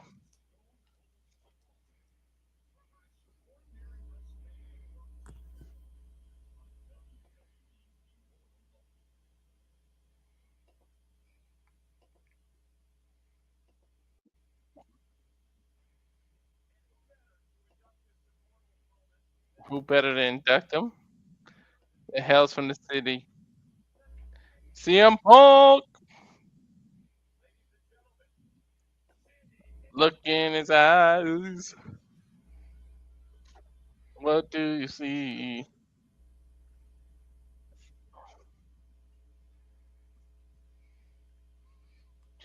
I'm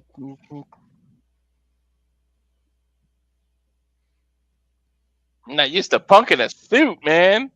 Right? They gave him 2 minutes.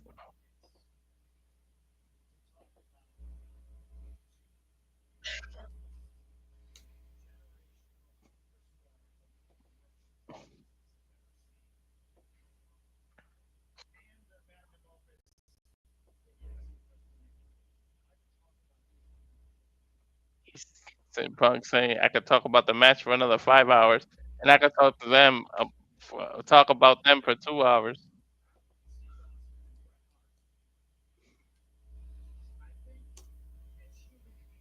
As human beings, as performer, as artists, speaking hyperbole and absolutes too often. This guy's the worst wrestler. Greatest man. He's got a point.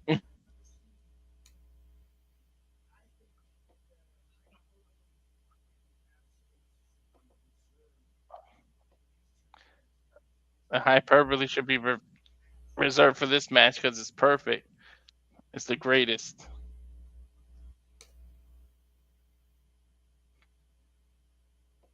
got quiet to eat up some time. I say I'm the best in the world because tonight is not about me. This moment. Look at means a the lot face to- of Logan Paul. Yep.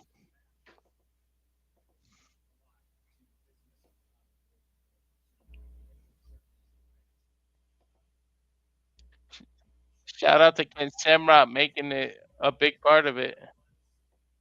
He selflessly understood what it took to be a great referee. It's true. A lot of people don't mention him. The best fans made a perfect storm what it was. Nice shout out to Ken. He needs to be in the goddamn Hall of Fame. There's been talk about him going in for a minute, and whenever he does go in, he'll be a WWE Hall of Famer, a TNA Hall of Famer, and a UFC Hall of Famer, the only man to hold that distinction. Yep. That's crazy.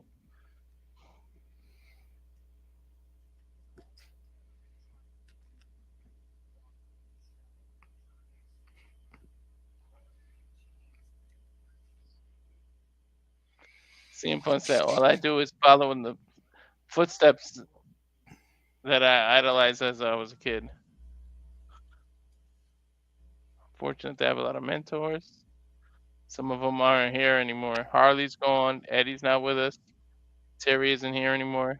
Roddy's passed on. It's important to say how grateful I am. Thankful that I'm here today. Thankful that Brett and Steve are here. So we could all tell them how much they mean to us. Give them their flowers because they deserve it. Hell yeah, Punk.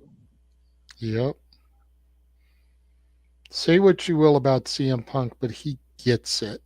And he understands the level of respect that you have to give to these legendary individuals, which is part of what got him into so many disputes, we'll call them, in AEW, because the younger talent didn't want to acknowledge the legends. They didn't want to listen to the legends. They didn't think there was anything the legends could teach them.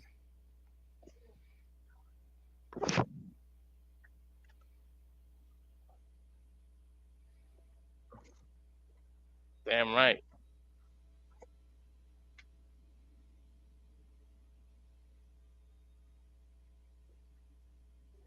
They show Bret Hart music and they're Stone Cold. Can somebody not run on stage and tackle Bret Hart this time? Right. Tez feeling Austin's theme there. Mm-hmm. No, go shaking Punk's hand. He said something to him.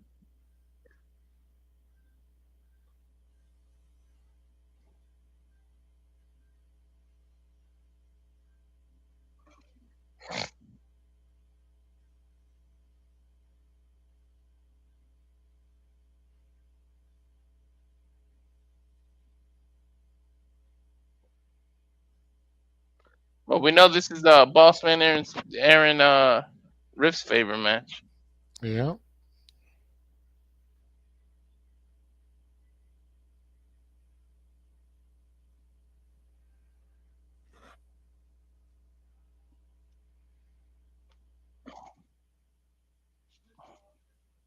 It's a huge honor, Brett says. To get 3 Hall of Fame rings, I'm the first to get 3 of them. Thank you. That's a weird statue, though.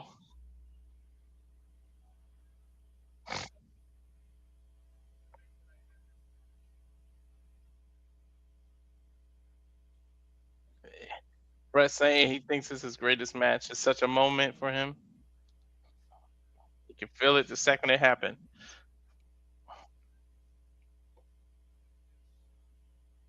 He knew it. Might be the greatest match he ever had. He knew it. Sometimes you just feel it, man, in the moment. Mm-hmm. The painter said, Art is a wound turned to light. For me, I always thought that was the perfect statement about this match. And for me, having this match with Steve Aston, since Steve and I always got along very well, we were good friends. Something that goes beyond being friends in wrestling. Trust and respect, and not hurting someone. Goldberg, watch him say that. Right? He finds a way to bring Goldberg into everything.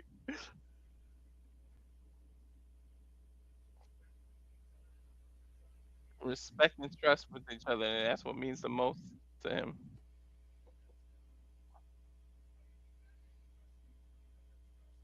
I say, you have magic. Can't be a a great wrestler without having that. I agree. Hell yeah.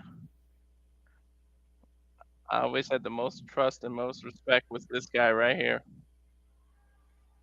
I'm It's gonna part of pass why he over it. asked for Austin when he came back from filming his movies and TV Mm-hmm. shows.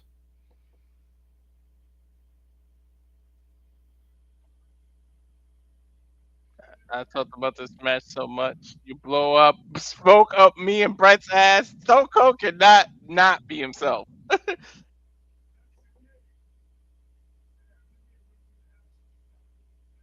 Chicago's a stronghold for him. We went to the finish room, got marching orders. Brett and I were on the apron talking. I went back, go back to the old man and said, "You think it's gonna work?" Oh yeah, Steve.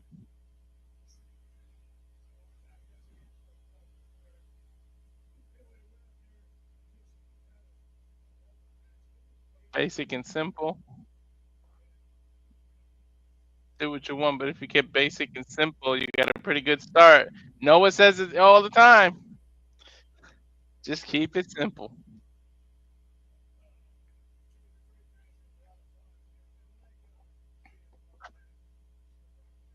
He thinks Ken Shamrock brought a lot of eyeballs to that match. Only thing is that he's so jacked.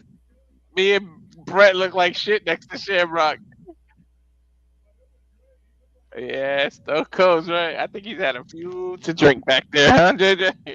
What? Ah, JD McDonough in the audience, Nice. sitting next to Carlito.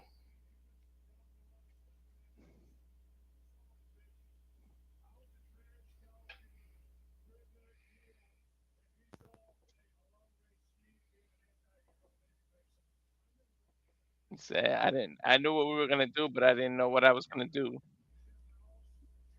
Jr. Shouting out Jr. and Jerry King Lawler now.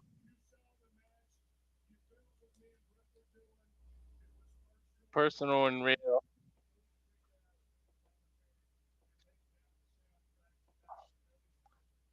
They laid the soundtrack. It was a combination of that crowd, the story, everything coming together. This damn sure was a perfect storm, dude. Yep.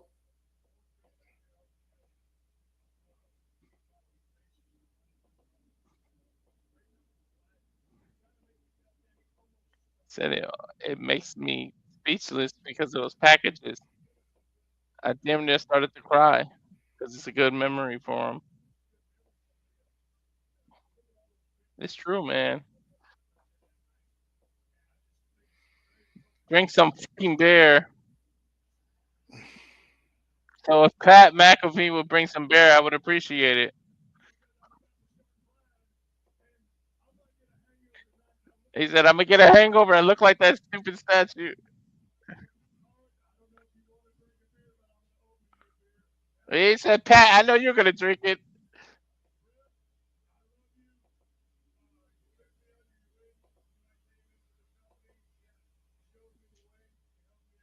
You knew we could make money, he said to Brett. If it wasn't for Brett, Stone Cold wouldn't be sitting there.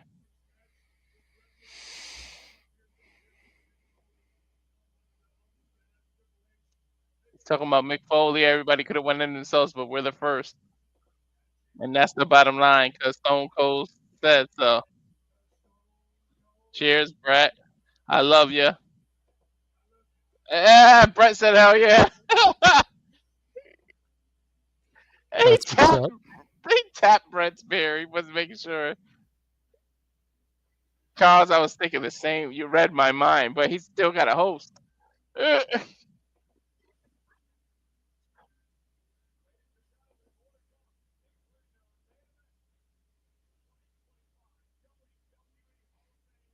Now all that's left is Triple H. So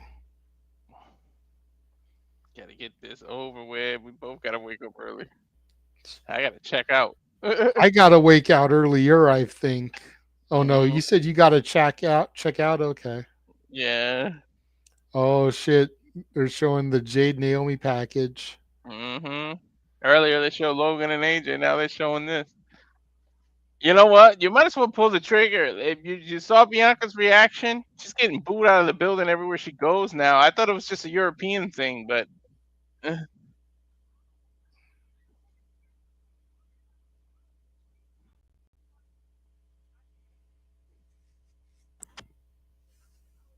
I love how the package has like social media attached. Did you see what Trinity said and what Jade said to each other on Twitter and what Oh, on even Twitter? No, but I was oh watching SmackDown and listened to you and Noah do the coverage and everything until I had to go live. So yeah, that's crazy to the point where Nia Jax was like, Trinity, my God. If you make Nia Jax blush, you said some crazy shit.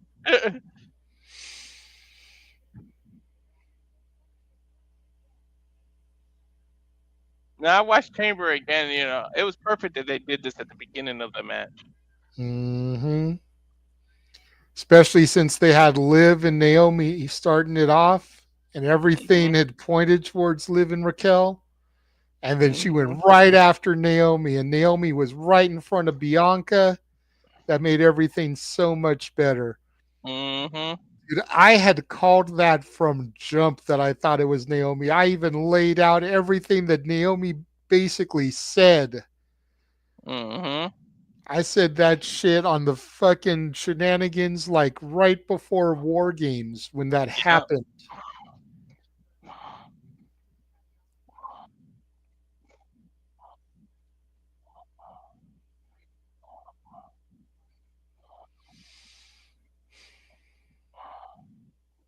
Naomi was my big sis. I couldn't trust anyone. I do like this character change. Naomi's growing into this crazy caution thing. She's been in Owen Hart's closet. I know, right? Wearing the caution is like fringe and shit.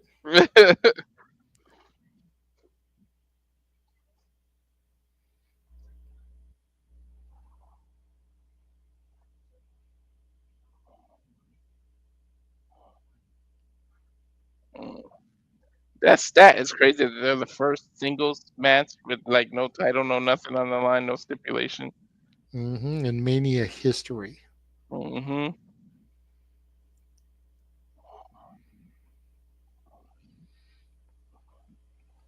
Just a straight up old fashioned one-on-one.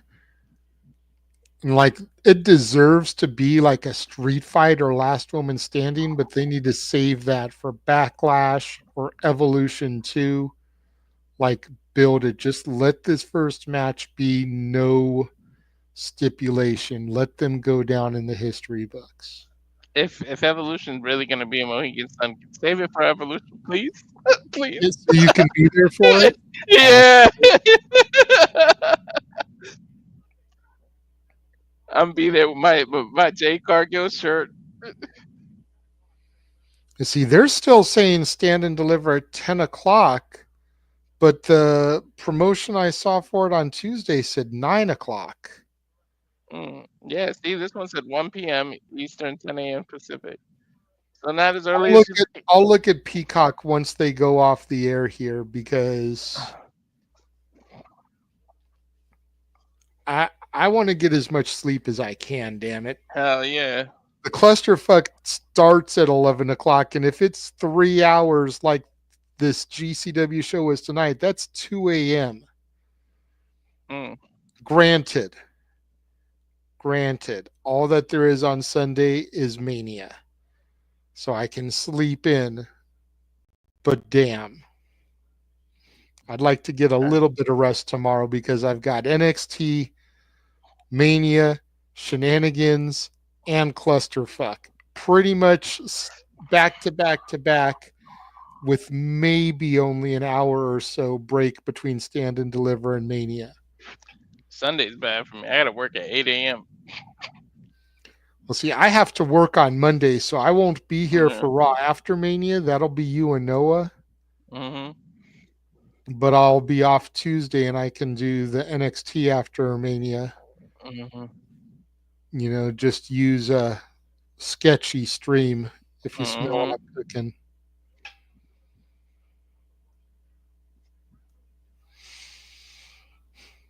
Oh, they went to a legacy for Ivan Koloff. Mm-hmm. Before going to the last inductee. Wife of the Russian bear.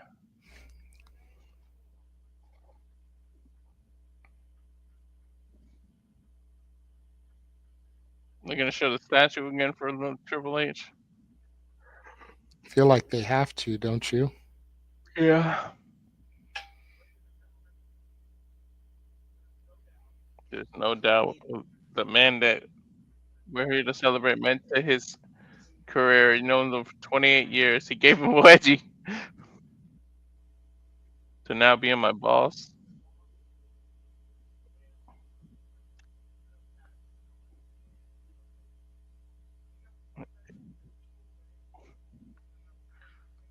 He got me suspended in middle school because of that. I never got suspended, but I did get in trouble.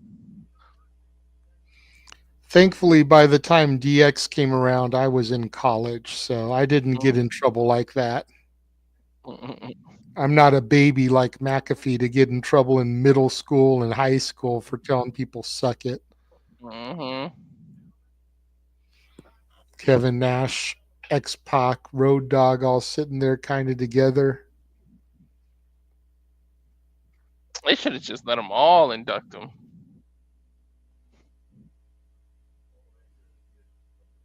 I forget that he's from New Hampshire because he's built from Connecticut so much.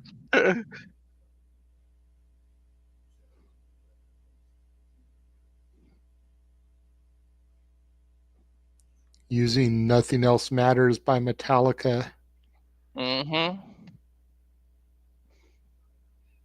Recognize that guitar anywhere.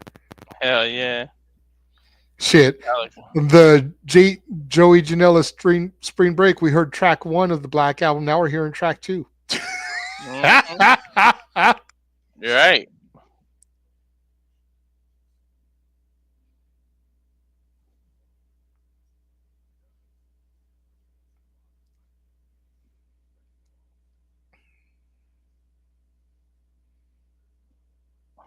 Damn, look at that. Look at that mullet.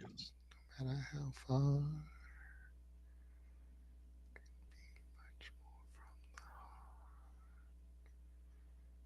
Forever trusting who we are. Some of Metallica songs take so long just to start. Right?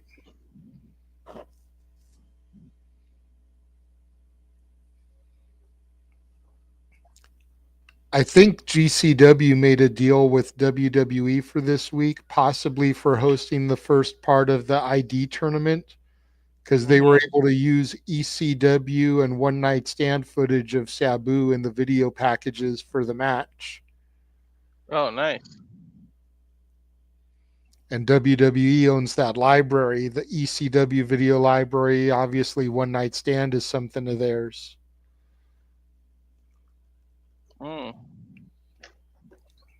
Nothing else matters.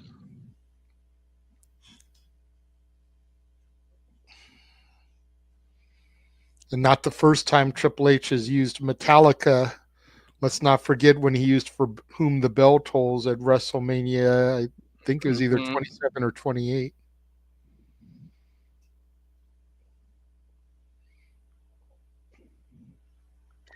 So if I think maybe the 11 that you saw is the pre-show that they got to do for NXT.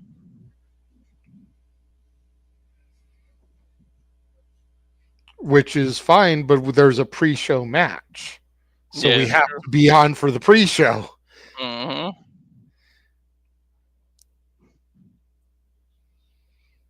You know, if there wasn't a pre-show match, then we could come on at like 9:30, 12:30. But there being a pre-show match and not knowing where on the pre-show they're going to put the match, you know, logic would dictate that it would be in the last 20 to last half hour, we'll say.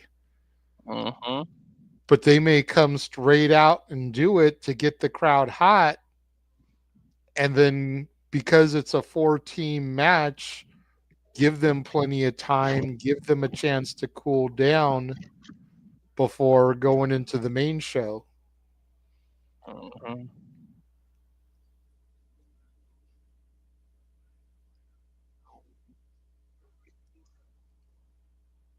And to think he got punished, man, for the curtain call and still became what he became.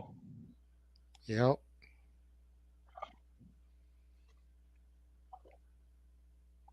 Who knows if being the king of the ring when he was supposed to? That's why stuff happens the way it happens.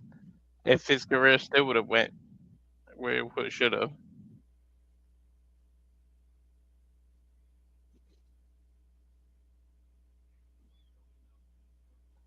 Oh, throwback footage of the American Dream, man.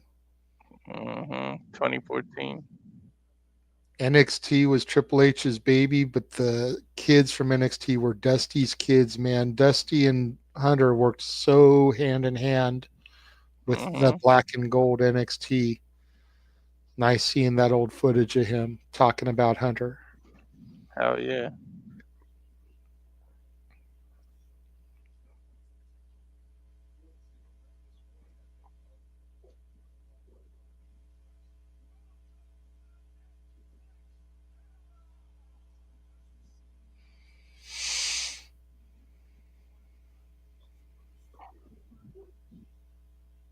Yeah, I never saw that movie, The Chaperone. It was an all right movie, you know. I mean, it's not one of the better movies, but it wasn't horrible. It was a pretty good comedy. You know, Ariel Winter from freaking Modern Family, Yeardley Smith, the voice of Lisa Simpson. Pretty decent little cast there.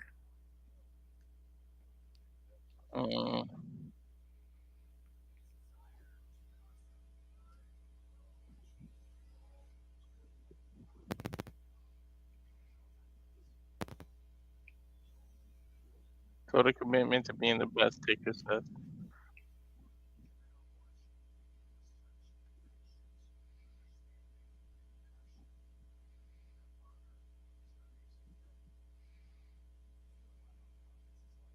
Just life work, and they need somebody leading this ship.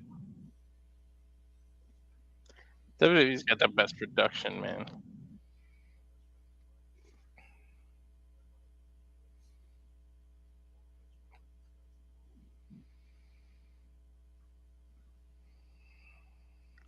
Paul Levesque, one of the luckiest guys in the world. Yeah, the crown. There you go. The logo with the Hall of Fame in the center of the crown there. Who would have thought when he was in the heart of the Reign of Terror that people would be sitting here speaking this highly and positively about him? Right. You would think you would hear a lot more. He's a dick stories.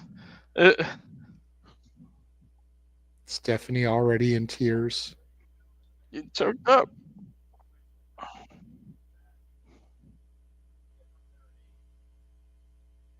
He said Shawn Michaels has got an early call time. He's got to be there at 5 a.m. Damn.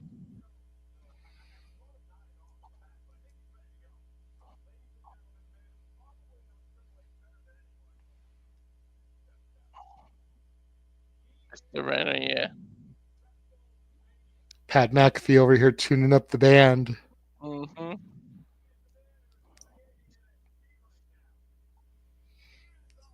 Heartbreak is Shawn Michaels.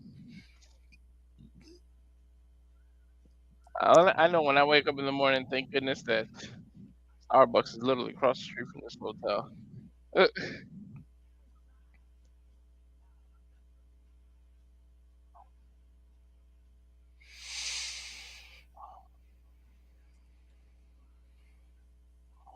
I'm not your boy, toy. Pointing at the crowd.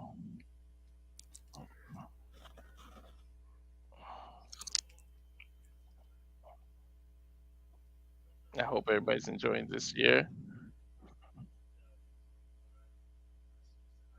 He called it an ass kissing in this, I mean, 2025 Hall of Fame. That's a good one.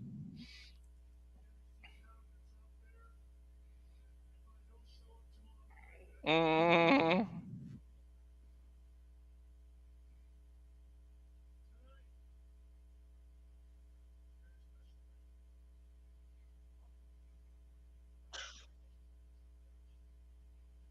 yeah, special night. He gets to induct his best friend. Yeah.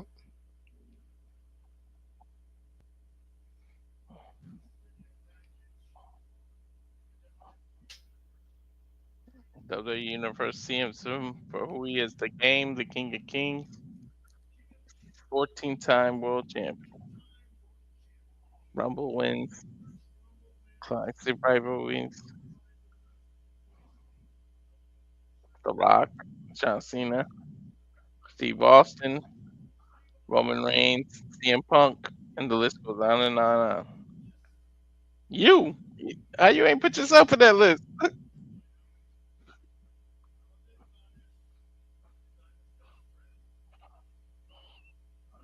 I was there at the beginning. Yeah, some boys known as the Click. Camera panned right to Kevin Nash and to the Xbox.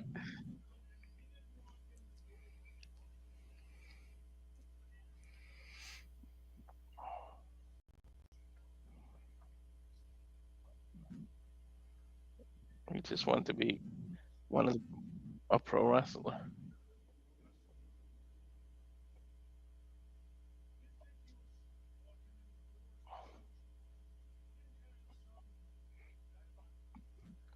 Diet Bubbles.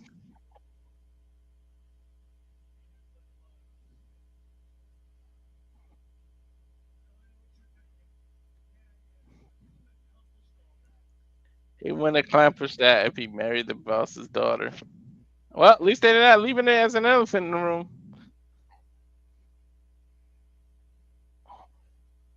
You're wrong. What he did was fall in love with a beautiful woman who fell in love with him.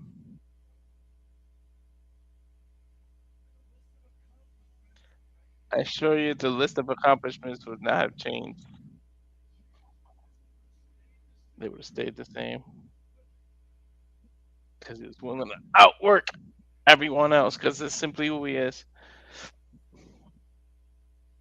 Yeah, you can say what you want about him. No one outworked him. Mm-hmm.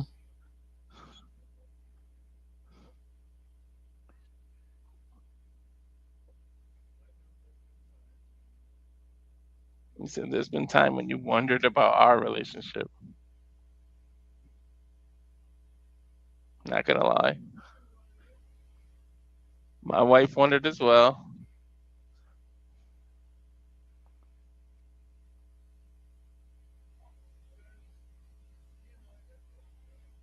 We have assured our wives, and I'm here to assure all of you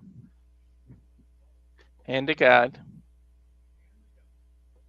the only time we've ever kissed was on live television in front of all of you. Somebody said, "Yeah, right." Sean laughed it off. That's the truth, and I'm sticking to it.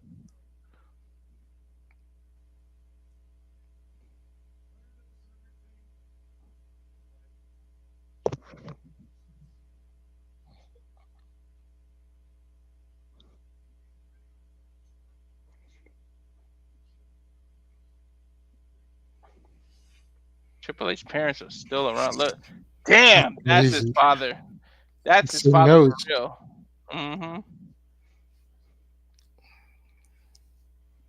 What's in the French food, huh? That makes them live that long.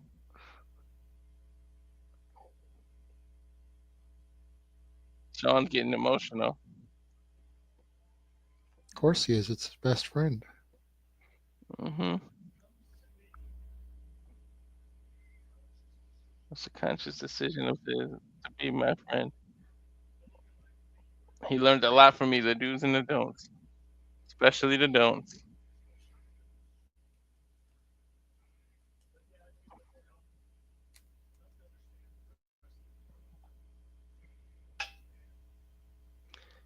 Said I helped him understand how to do business in this place and get to the level that he wanted to get to.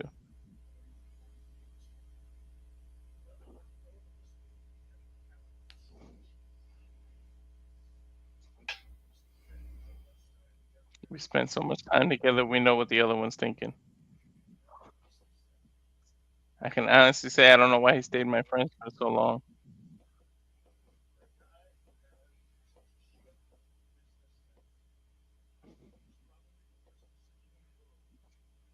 It was a bad decision to be my friend.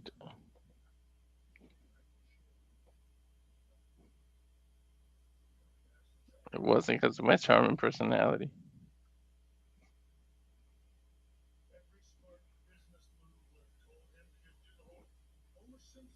He said, do the Homer Simpson thing and fade back into the hedges.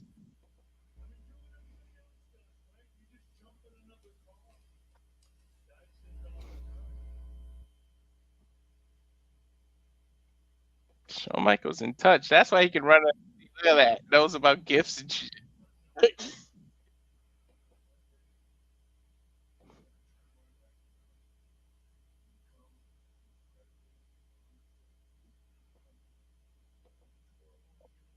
Said he somehow knew Shawn was gonna turn his life around and be an adorable, lovable human that he is.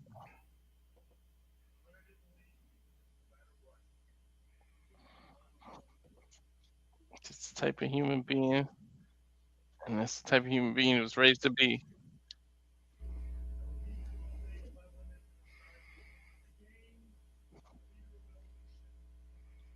Evolution, authority.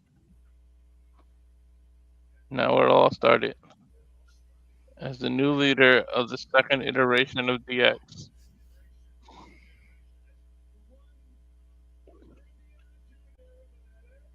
The Attitude Era won. Shawn ain't bitter. You sound bitter, brother. I mean, if we're being real, it was better than the original. Yeah. It's one of the sequels that's better than the original, Walter. Right?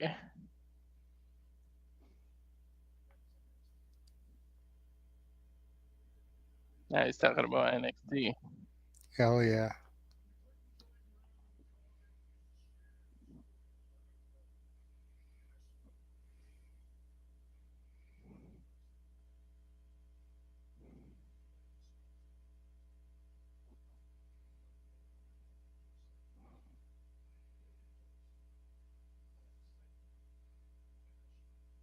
So, Hunter build a place that they can live all the time.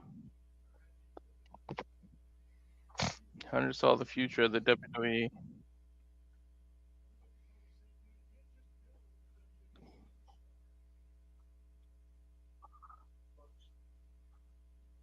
He said, you can't build a WWE store. And he said to himself, why the hell not? And create an environment where you can create just that. Yep. Didn't have to grow up loving this like we did. You could be around it 24/7. You could find that if it was in you. Bring it out of you and snatch it up. That's real how NXT is. Mm-hmm.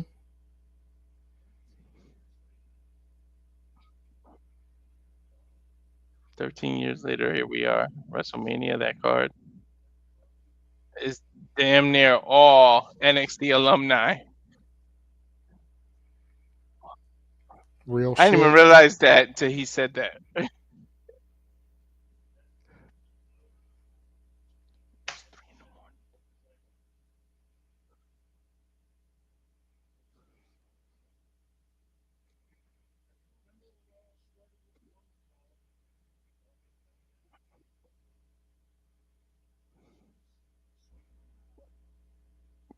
Dito show swing by and see what you think. Yeah. 2 hours a day, 3 days a week, Sean's originally scheduled.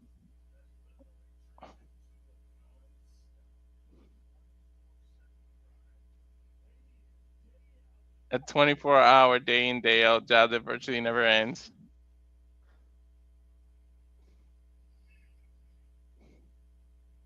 I wouldn't change it for the world. I might when I get emails at 1 o'clock in the morning that start with per Paul. For the love of God, who the hell is Paul?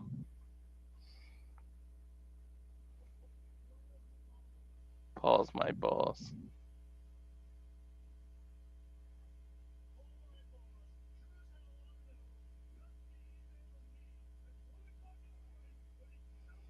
Knows I go to bed at 9.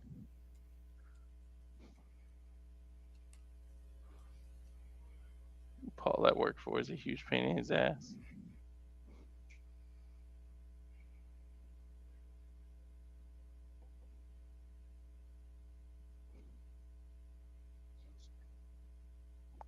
He said he's getting him back.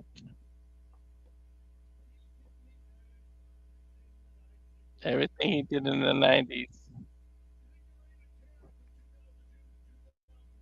The reign of terror was something. Try working for him.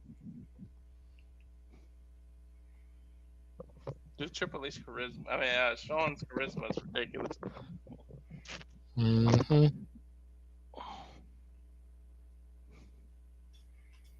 He didn't leave me, so I'm sure the hell's not leaving him. Pretty much telling you he's sticking around NXT.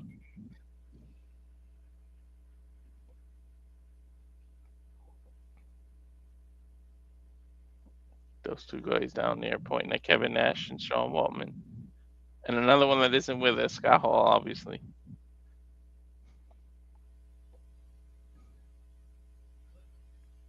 Click ride or die from the very beginning. And nothing's ever changing that. Hunter's taking WWE into the future. No one better. Or more quit. Here.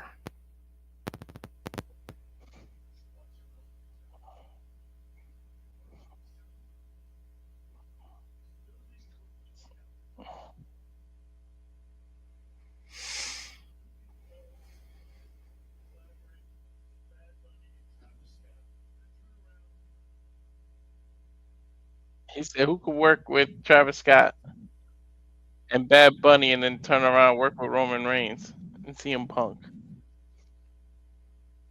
Agreed. Mm-hmm.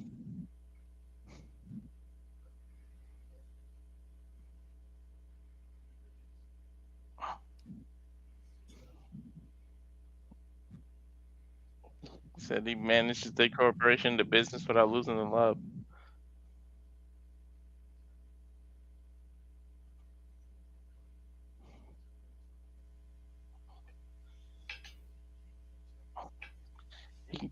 He can keep the integrity of pro wrestling.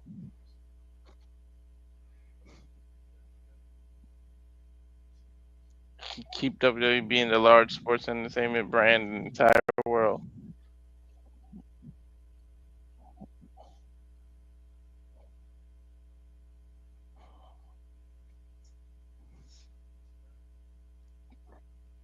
This time I wonder if that's a little bit best of foreshadowing there. You notice Paul Heyman sit next to Becky and Seth.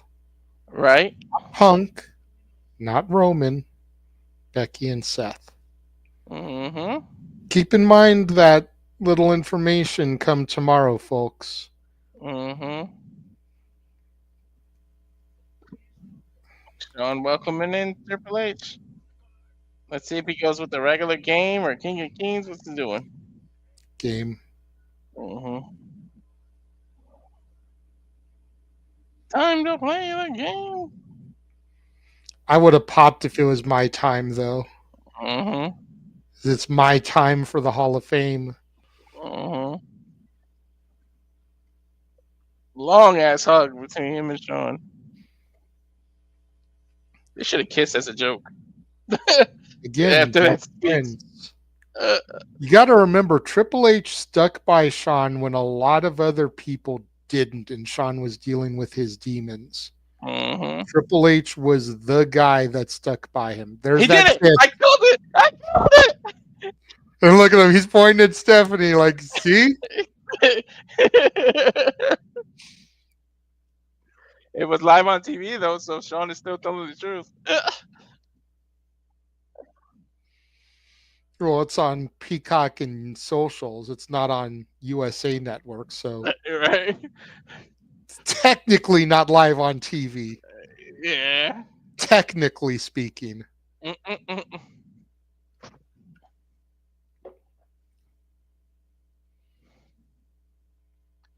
Taking it all in. 2-time Hall of Famer now.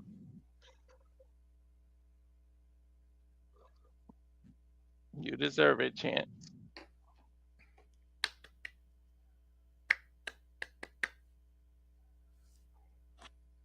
You deserve it.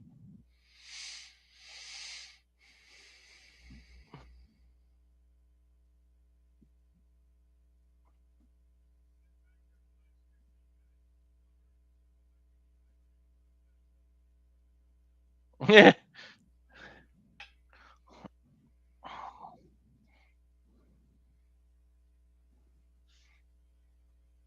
Said he loves all of them.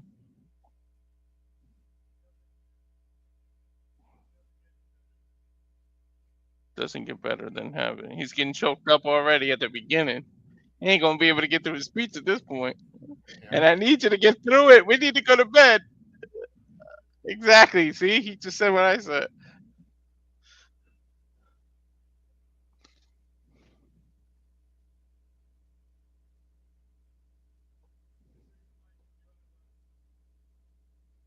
If you can find a true friend, you're truly a rich man.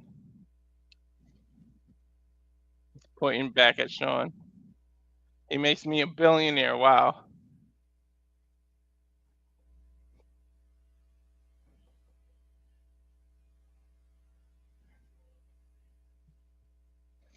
Thank you for being here.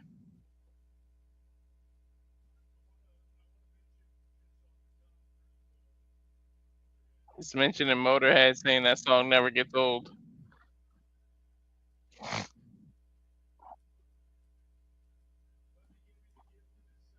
Lemmy gave me the gift of his sound and his friendship, and I can never repay it.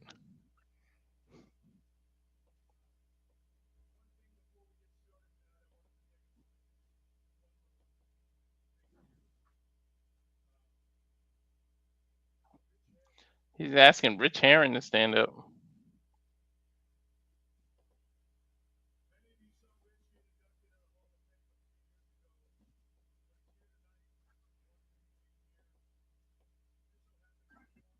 "55 years ago on this day, Rich Herring did his first show for the WWF.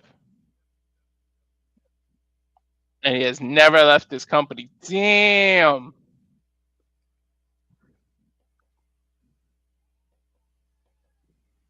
That's cool. Yeah. He was there through thick and thin.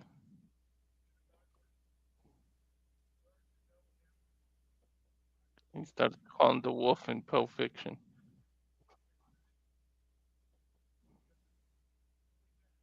If something was really messed up and you didn't know what to do, I would call the wolf and he would fix it. Yep. That's crazy.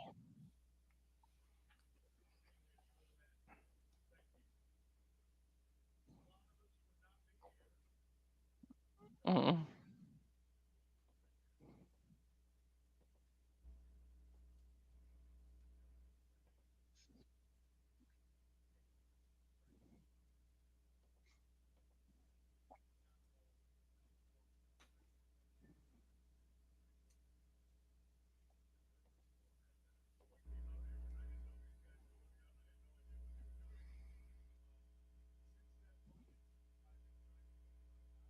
Just since the moment Nick Khan and everybody surprised him, he's been thinking about how to talk about this moment.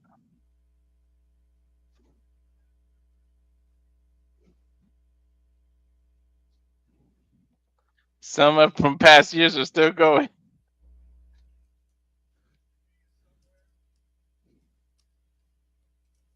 Mr. T is somewhere. Talk about loving his mom and he's just going home. That was a speech.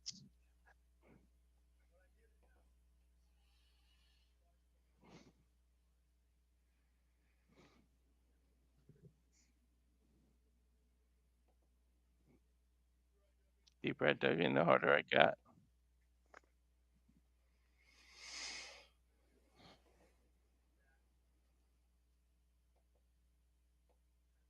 I realized it wasn't about me as I went through this. It's about the people who got me here.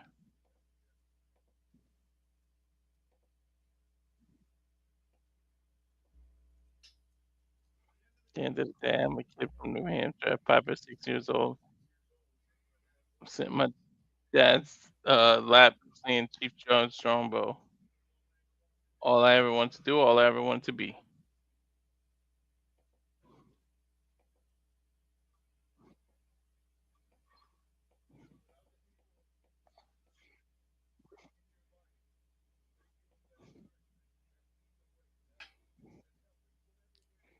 Without the people that can help in whatever way they can, you don't get there.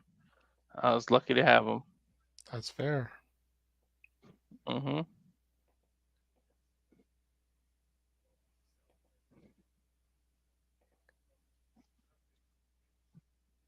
There isn't a self-made man on this planet. He's right.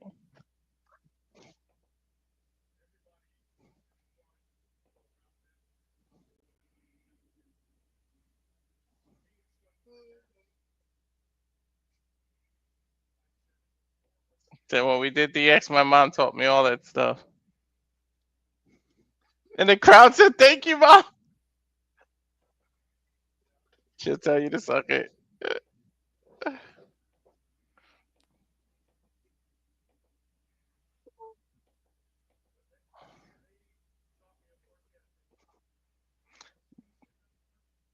They taught me a work ethic because working your ass off is what's right to do. There you go. Believe in something, work until it's yours. If I could take a personal second. Tonight is their 61st anniversary. Damn.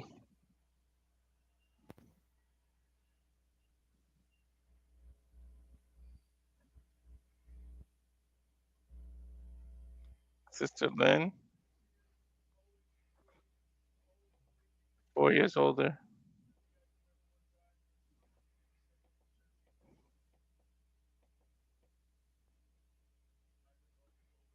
Yep, that happened to my older sister too.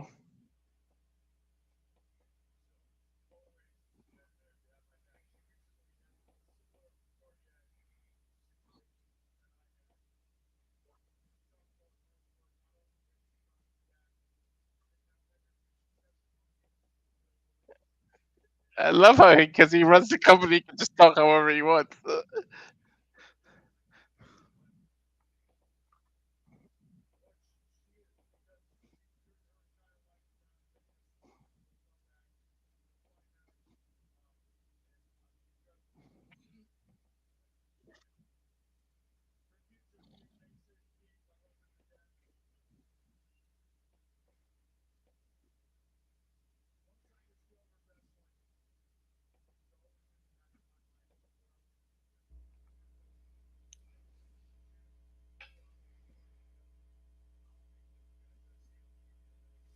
At 14 years old, he had to go to gym, and he fell in love with it. Brian Zacharias helped him out. Friends for 40 years.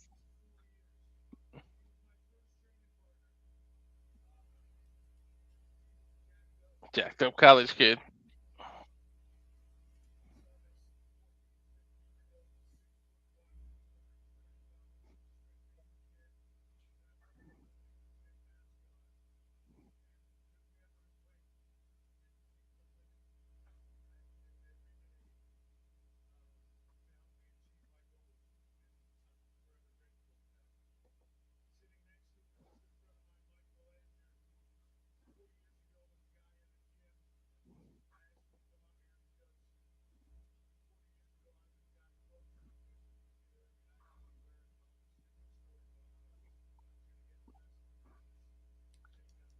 He listened to all his stories. Wow, that's the guy who owned that gym.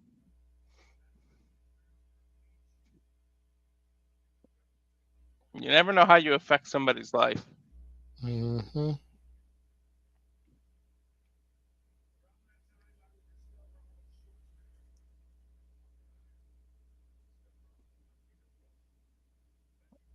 He's talking about Arnold in his book.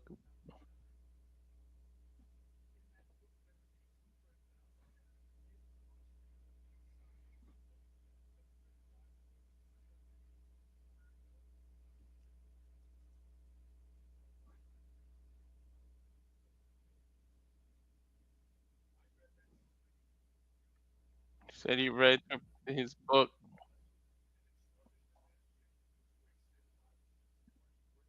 Mm-hmm.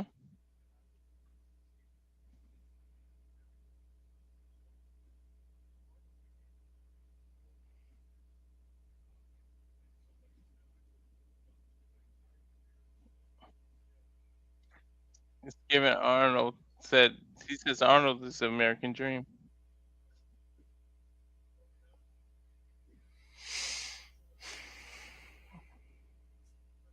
He was in his life and he didn't know it. He inspired him to become something more. Shouting out another Hall of Famer, Arnold Schwarzenegger. Yep. Taylor Speedy, World's Strongest Man.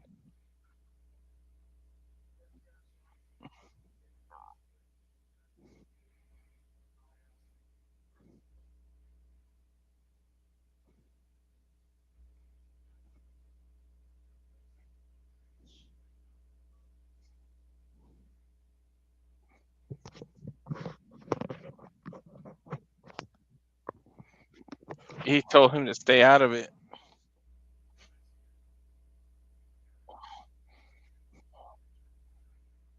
Killer Kowalski.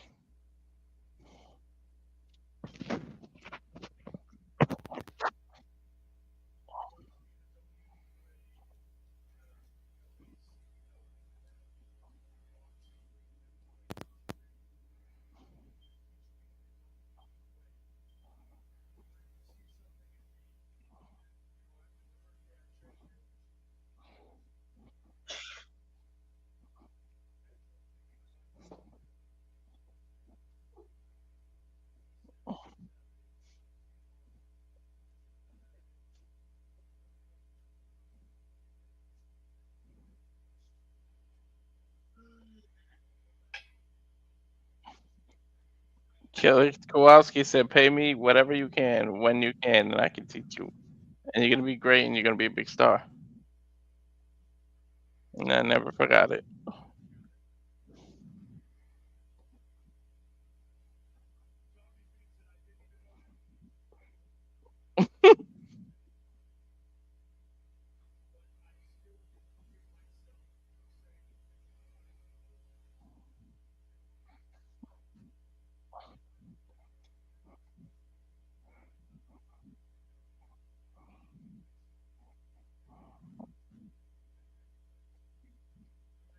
He said he went to WCW, and I see Eric Bischoff sitting right there.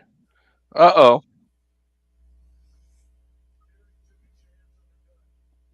Eric took a chance and gave me a chance, and I'm forever grateful. Open the door for me. Thank you.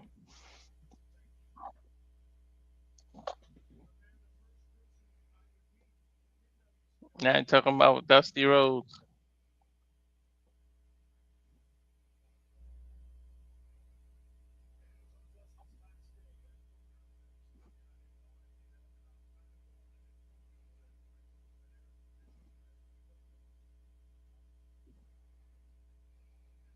Mm.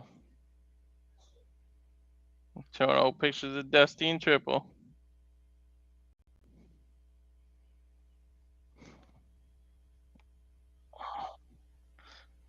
Taught me a lot of things, including, and he taught him booking ain't easy, kid.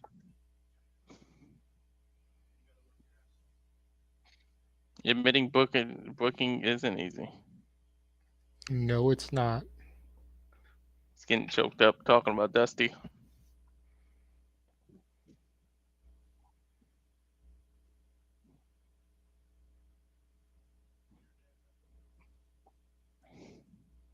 Telling Cody your dad meant the world to me.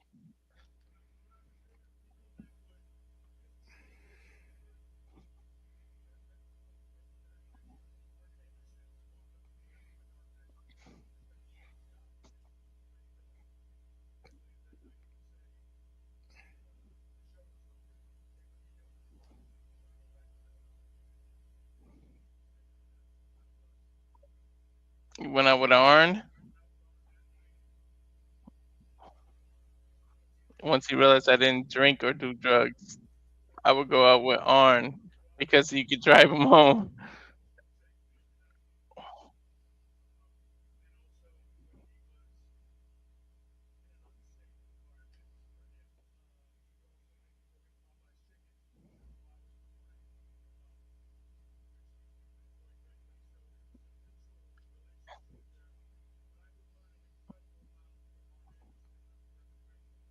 Harley Race, he's bringing up now.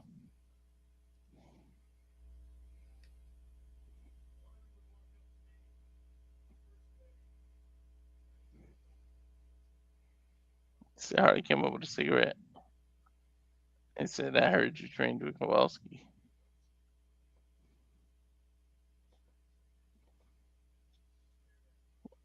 Mm.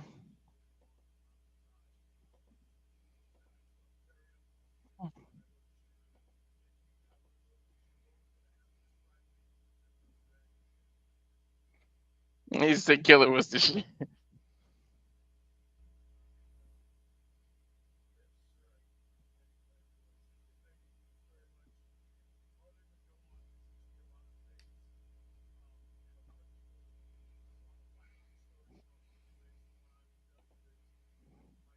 Since when his daughter was born, Harley went out of his way. He went to go buy her a set of earrings that he picked out to give to Aurora, his daughter. He was one of a kind. Shout to Harley. Mm-hmm.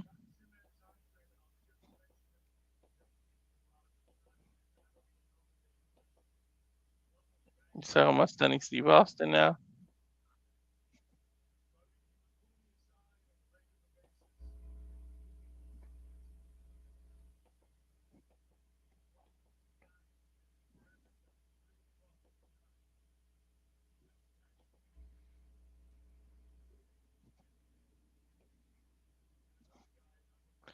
And he said another guy he's looking at is Mick Foley.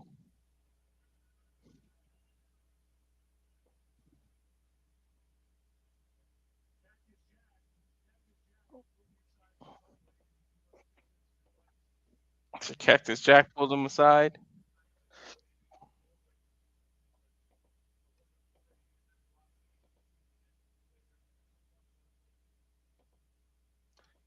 Telling Mick he knows how much, or that he hopes he knows how much he means.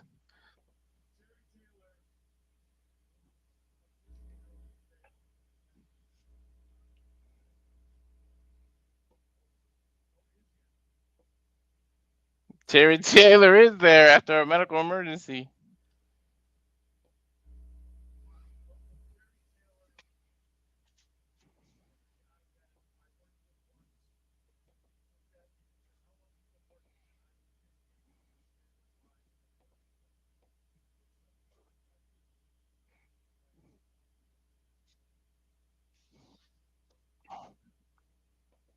He said, "How long you been working?" He said, "A year and a half. You fooled me."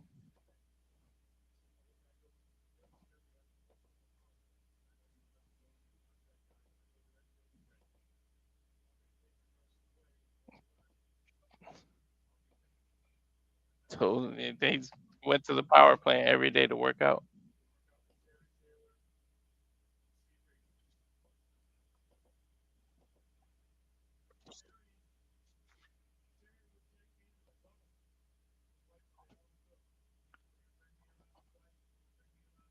So Terry made him part of his family.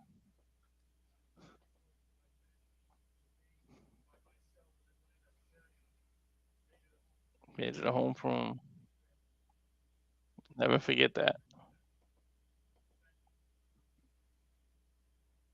Steve Regal.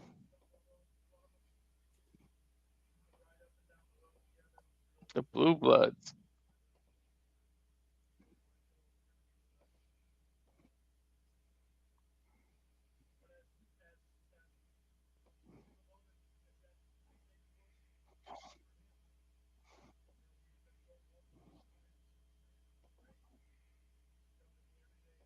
He said Steve Regal will tell him get out of here, pack up, and go to WWE, WWF, and let Vince make you a big star. Get out. Regal kept it 100.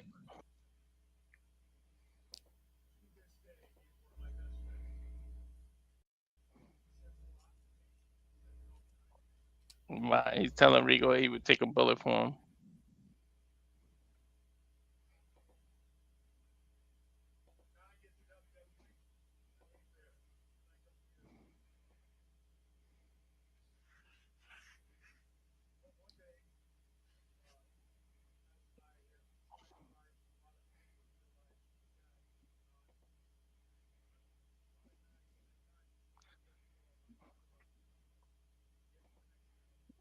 Talking about how it was back in the day in the car trips, not think about work.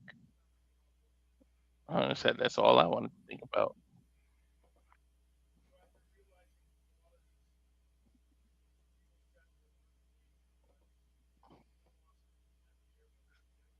I was in Boston getting a rental car. I was gonna drive myself to Portland.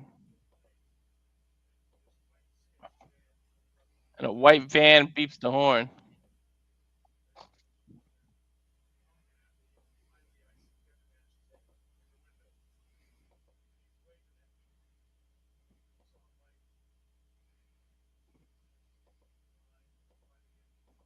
Mm-hmm.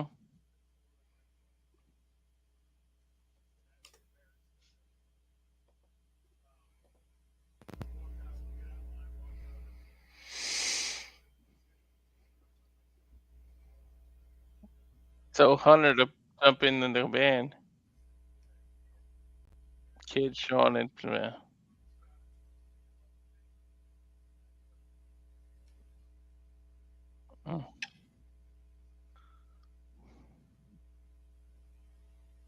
said all they did was talk about business the entire way, and he loved it.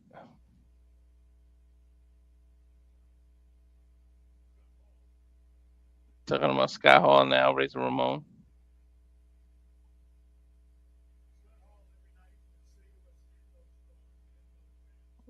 Can we just not talk about business tonight? Can we just drive?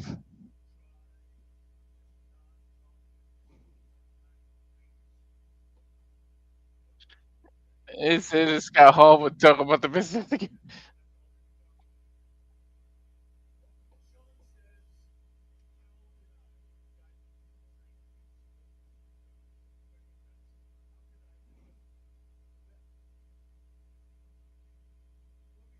Oh, he's giving the first night ride. Mm-hmm. So the story Barry's kid.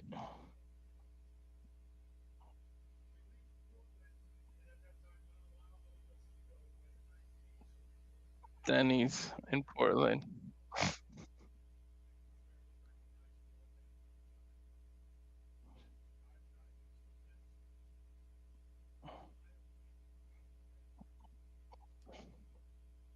Scott Hall's drunk so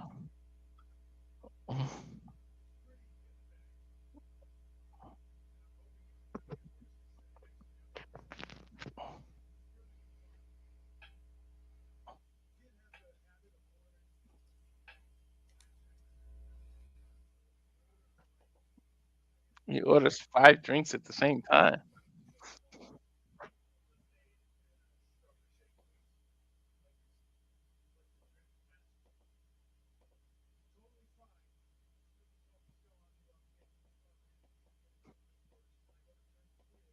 Mm.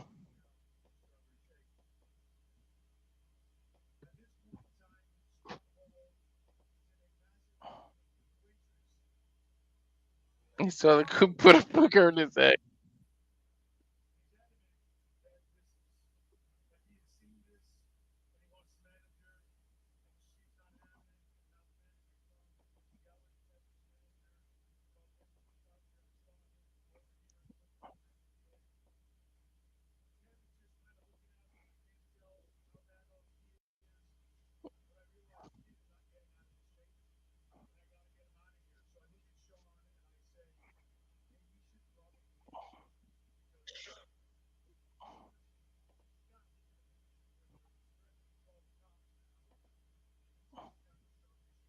Tell me how they need to get Xbox out of there because he's out of it in his strawberry shake.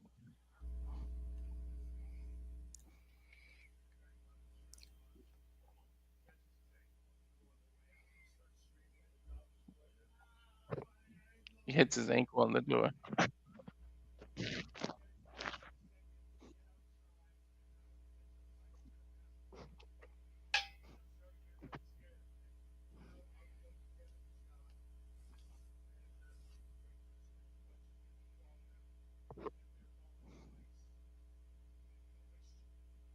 This is day one of traveling with him.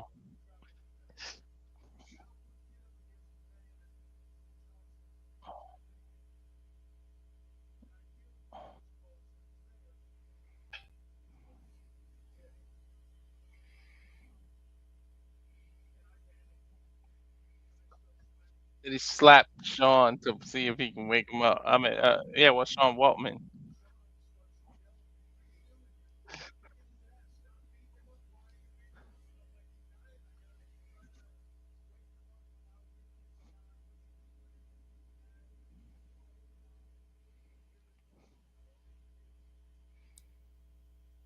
They threw Waltman in the van. Everybody gets. This is day one. This is crazy.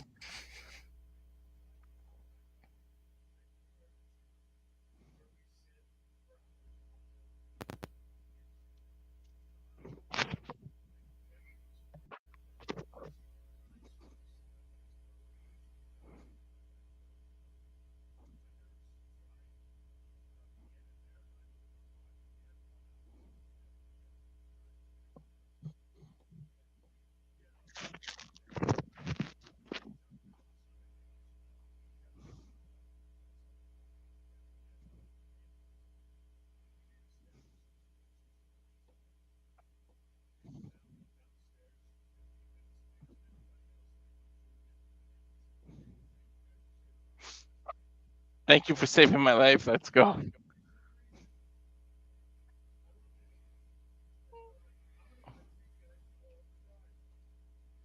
Sadistic son of a bitch.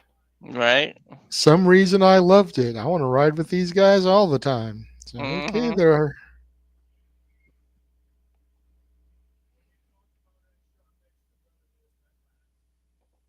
Ride or die.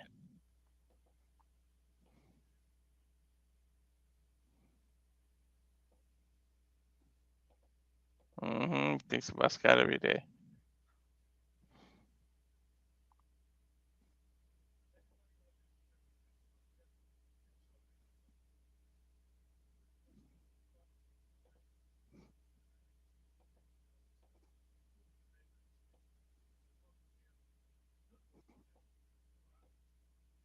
That was true.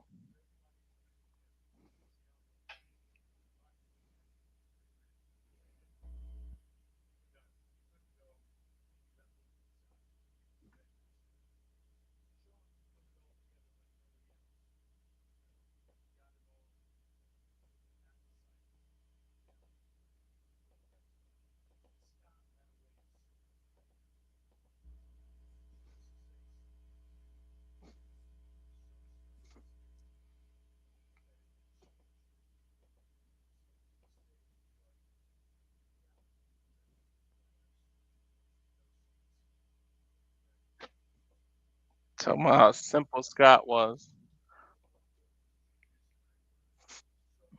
That he learned so much from Scott. He can't even find the words. Scott was an unsung hero in the business. Mm-hmm. He understood things a lot of people didn't. Yeah.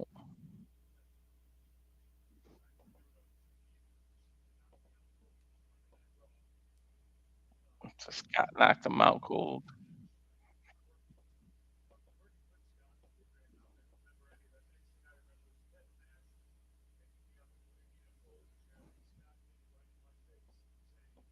You got a glass jaw, pussy.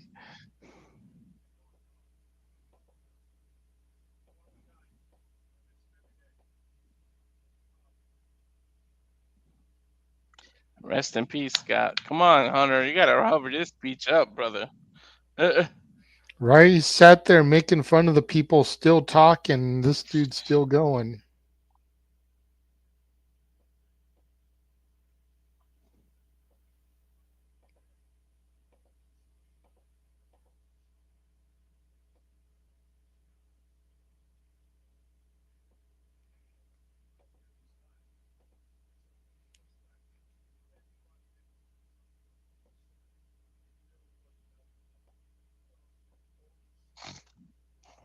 Then again, he's the boss now, so ain't nobody gonna tell him to wrap it up. Exactly. Nobody's gonna play the music and wrap him up. Now he's talking about China.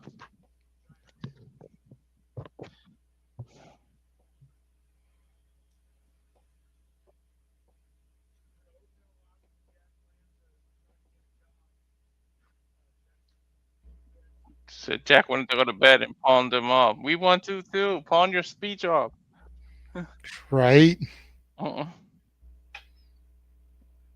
still gotta put my computer away.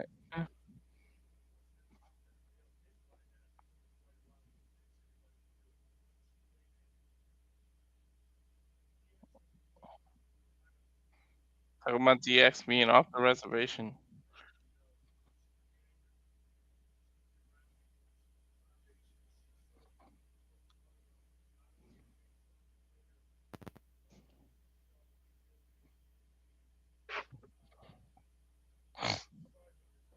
Said if it wasn't for China, they probably would have been imploded. That's fair. Yeah. She was the glue that forever changed the business.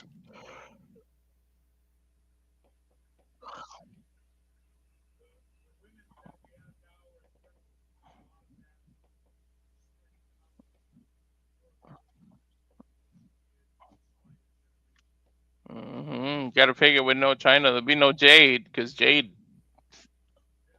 resurrection is China. Bro, there would have been no Beth Phoenix. Let's keep it 1,000. Talking about Billy and James, Road Dogg and Billy Gunn.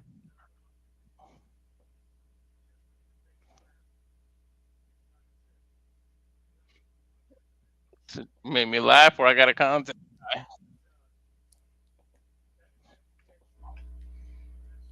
Say he loves that DX one.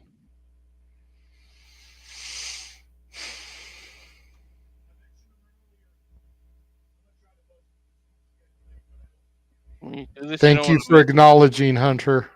Exactly.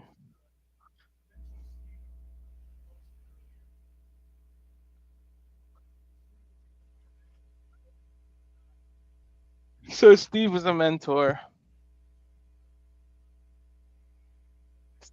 Steve would tell him it sucked.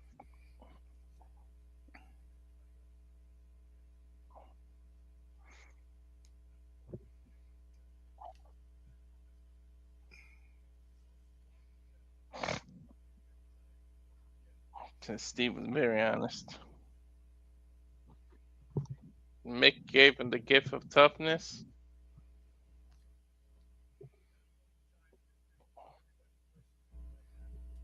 People question if he has it to go to the next level. Mickey proved it, or Mick proved it. A street fight, that hell of a cell that Mick chose to walk.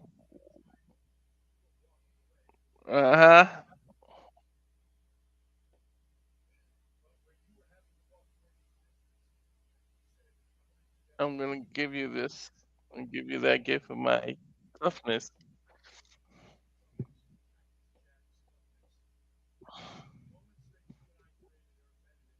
Never forget that.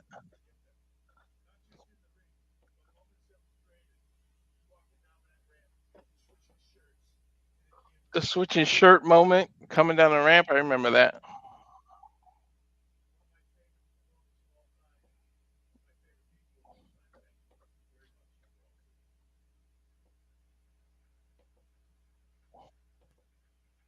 Now it's shouting out Randy Orton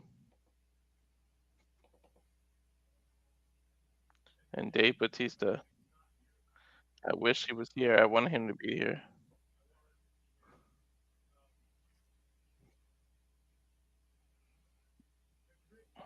And they said Rick would stand by his side.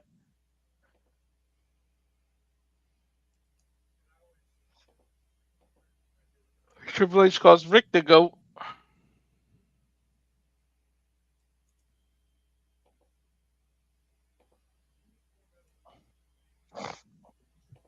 Says Evolution changed the business, which they did. There's no denying that.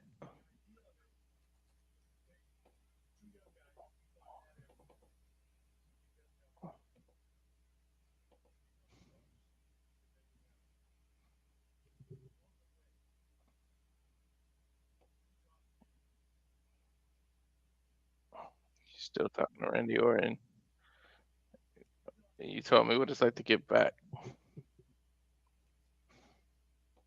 Getting choked up talking to Orton.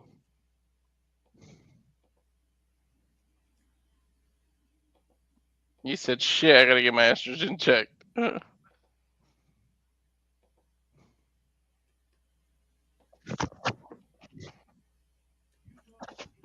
So watching you and Dave do what you did. Watching you and Dave overcome and become two of the biggest stars this business has ever seen. Watching you mature to the man, the dad, the husband you are today.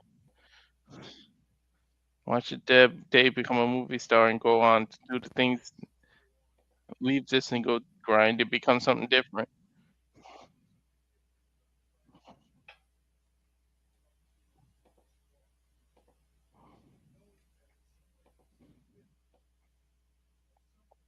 Look at Liv and Dom are actually sitting together, keeping the kayfabe.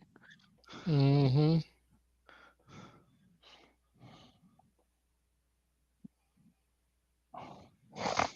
And Kevin Owens happens to be right behind Randy.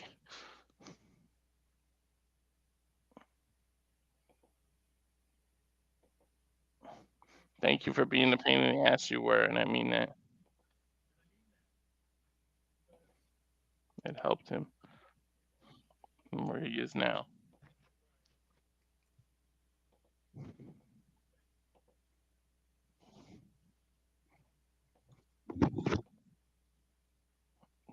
Now he's talking about his injuries.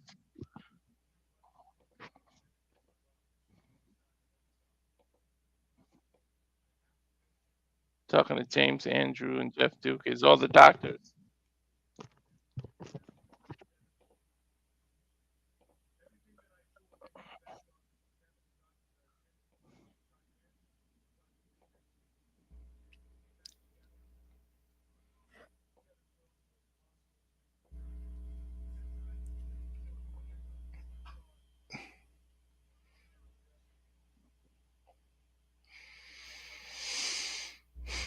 Says he owes those doctors the world because he got it through the rest of his career.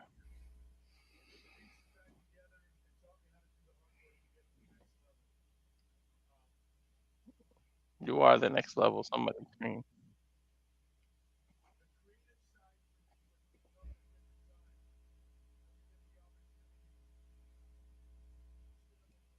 Said he sat in the learning tree. You gotta be careful how you word things. He is the learning tree. Hmm.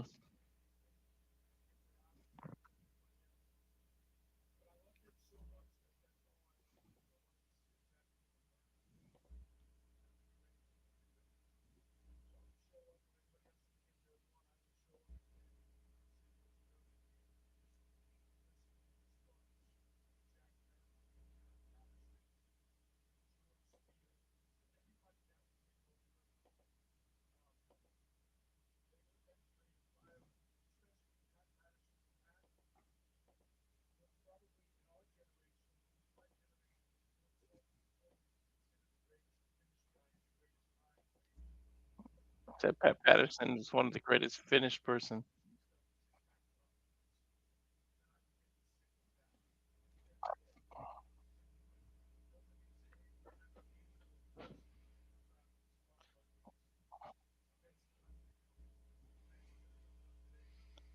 He taught him basically how to book.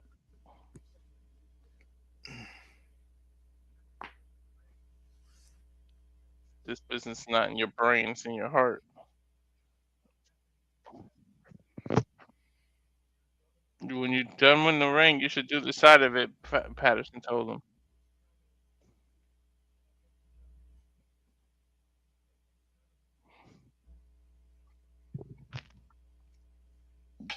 So we have Pat Patterson to thank for the Triple H going to the creative side. Mm-hmm.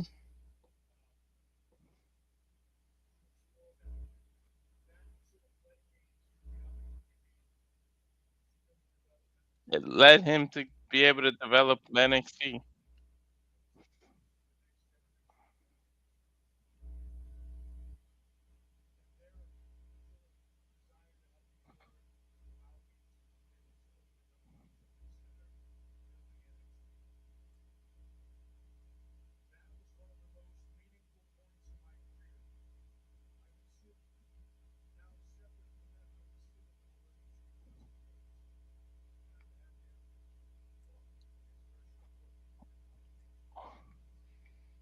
Also, keep in mind though, Triple H does nothing on accident, so he may be saying the learning tree on purpose.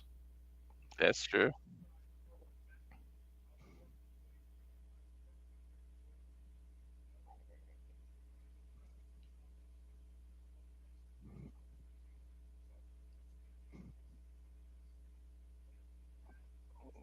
Talking about how the WrestleMania is almost all NXT.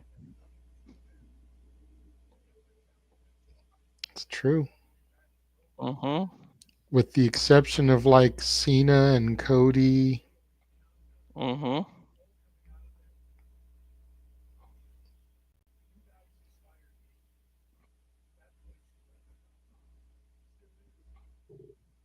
So that place is the fountain of youth.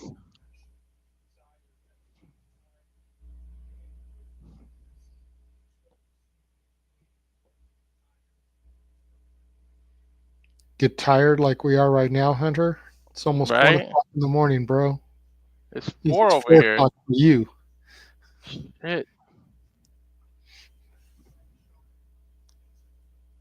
Gotta get up at 8 a.m. Mm-hmm.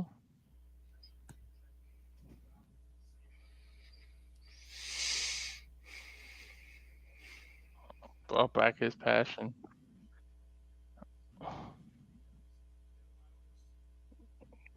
Allowed them to create so much.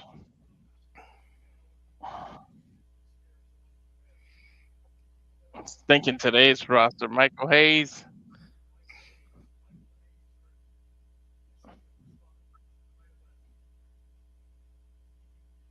The batteries are wearing out in his suit, Michael Hayes.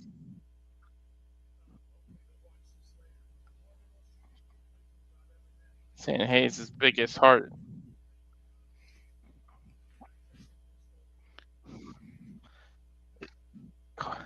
He called Michael Hayes this generation's Pat Patterson. I know all the people out there in the IWC that think that Michael Hayes should be fired are going to eat that quote up. Mm-hmm.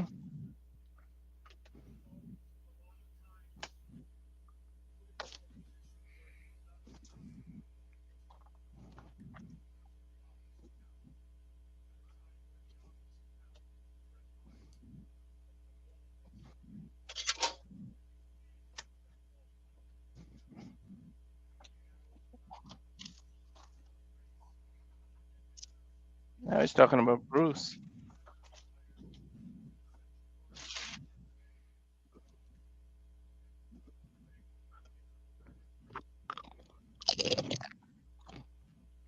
Don't start chomping on chips, man. You're going to make me want to eat.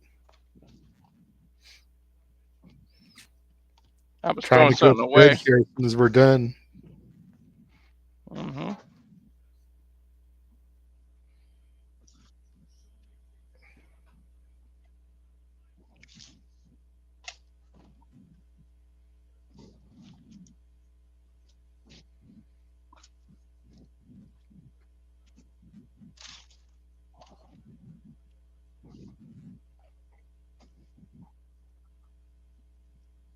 Dude, I would be one of the crowds that would be saying, "Shut the fuck up right now." It's Triple H. No. Let's also keep in mind that, granted, they haven't been doing what we've been doing all week.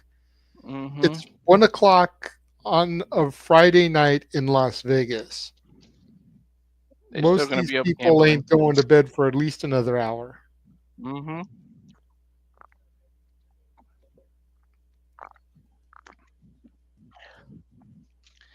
He said he was staring at Paul Heyman's asshole. Yeah. Sometimes a man has to face reality, but I don't believe it. Sometimes you gotta say fuck reality, and you gotta create your own. St. Paul helped him learn that. Paul has a Hall of Maybe if Fame you're ring wearing in his hand. sunglasses indoors at 1:00 in the morning because he's probably stoned out of his mind. Right.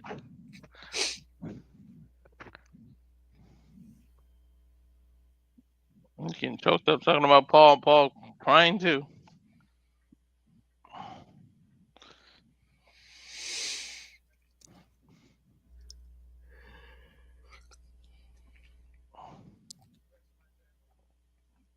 Sending out Linda.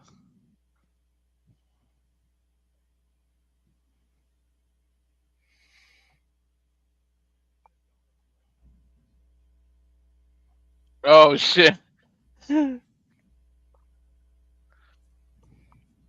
Part of why he's going long is to get to Sean.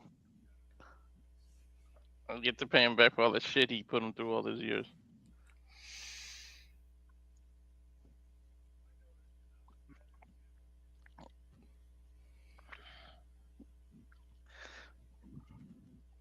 Aww. Daughters couldn't have a better example of a strong, powerful woman than Linda McMahon.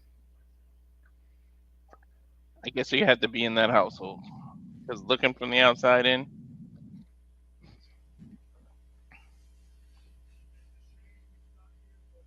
saying Shane is the brother he never had. I miss you. Hopefully we'll see each other soon. Please don't jump off on anything.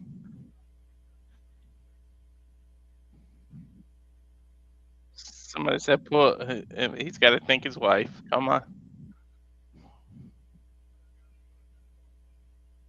Oh shit! He's gonna have to think about Vince. Okay.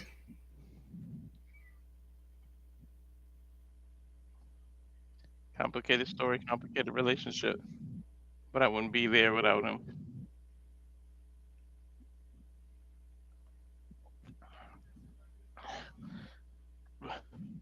Not just business life, my career. Saw something in me. Set the learning tree again.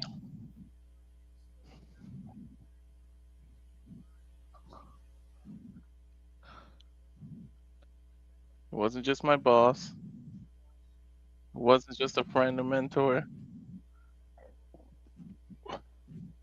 He became my father-in-law.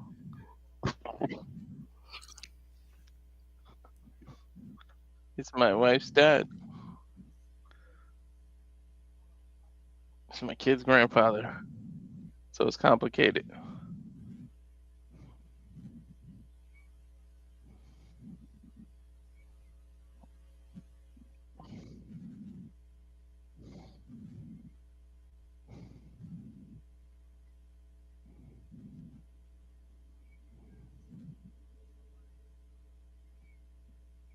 There's somebody that helps propel you that far. You owe him so much. Taught me so much what to do, what not to do. I'm grateful for all those lessons. Love you, Vince. And thank you. He tiptoed that line. He tiptoed the line. Very, very classy the way he handled that. Mm-hmm. Now let's get talk about Steph. Oh no.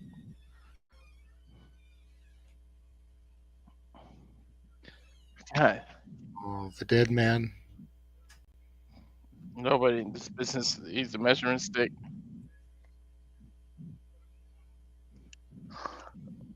He said he was the locker room leader when locker room leader meant the fucking locker room leader.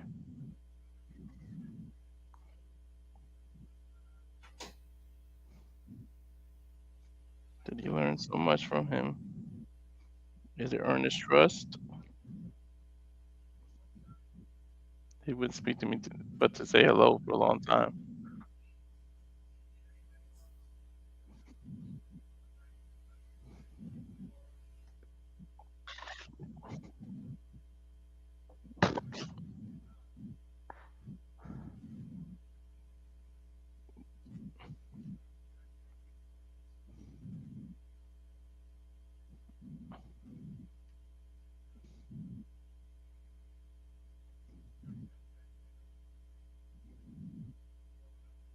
He knew well enough to gargle the Jack Daniels.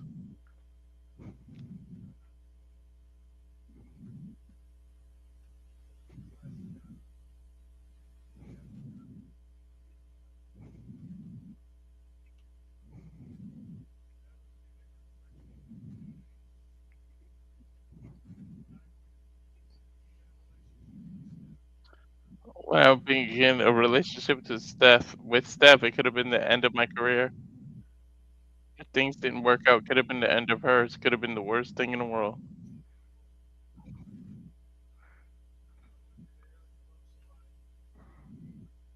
When you're there and you love someone, you don't have a choice.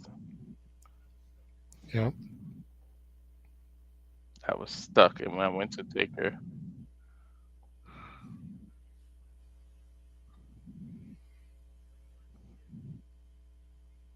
the words he gave me set up the rest of my life.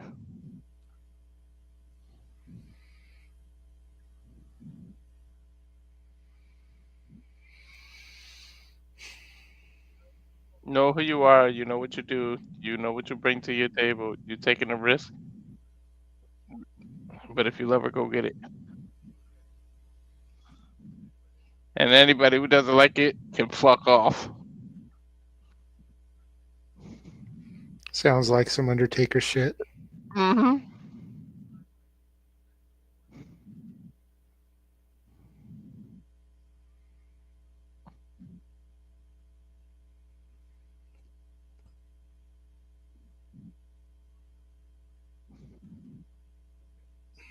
To get into the end, he promises.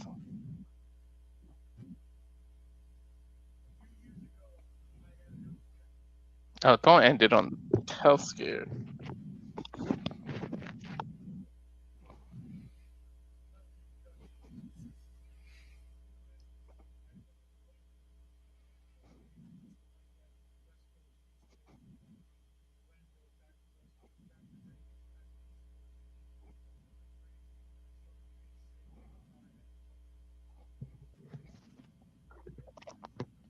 Yep.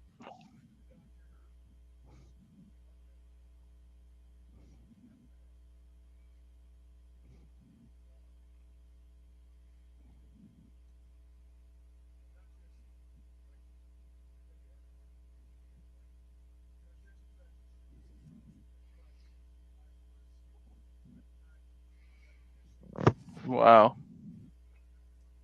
I was in the 1 yard line.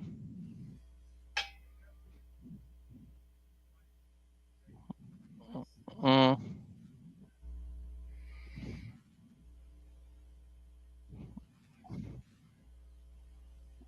That taught him what's important.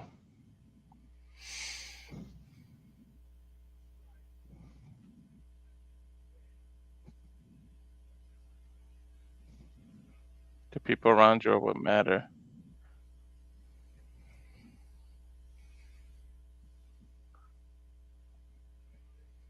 And not once I didn't think about a production meeting or anything else. It's okay, baby girl. It's all right to ruin your makeup. That Right? is, people cry. Mm-hmm. Look how big I think his daughter's gonna be 18. I think the oldest one is over 18. Yeah.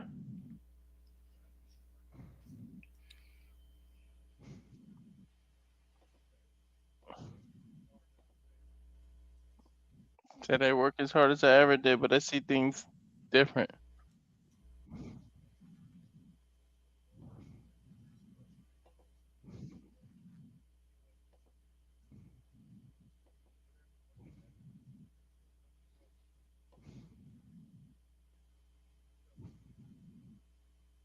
So this shit can all end tomorrow for anyone. The youngest is about to be 15. The oldest is going to be 20.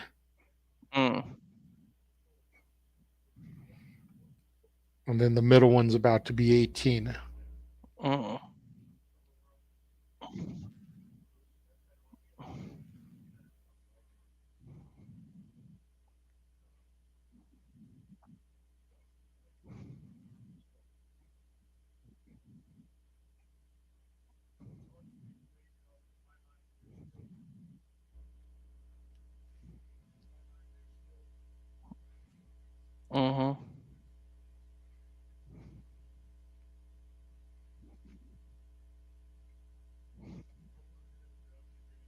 Rolling him into the production meeting so they could sing Twinkle Twinkle in front of the most grizzled, miserable men, and they would all melt. Aurora's in college playing softball.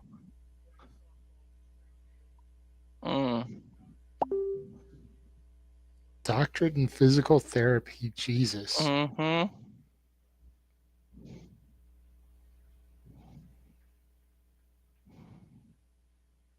Murphy, 16, has her license.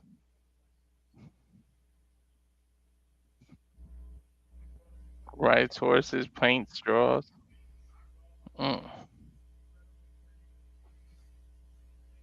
plays on a boys' football team. She's a running back.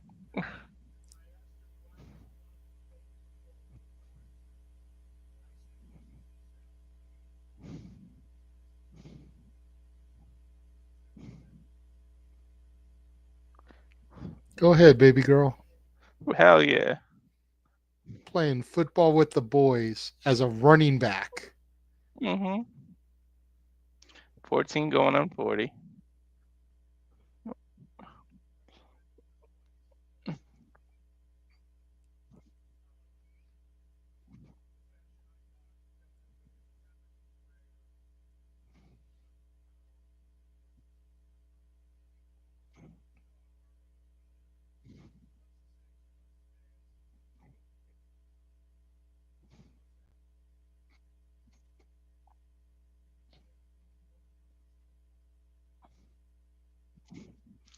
Work your ass off for it. There you go.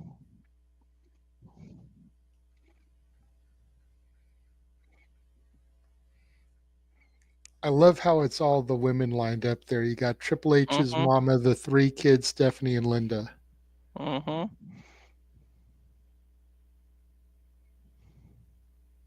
can't get the words out to his Steph.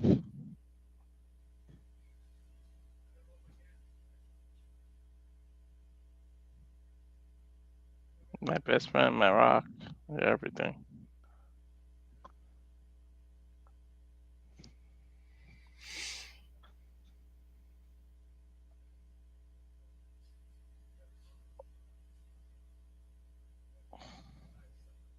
Yeah.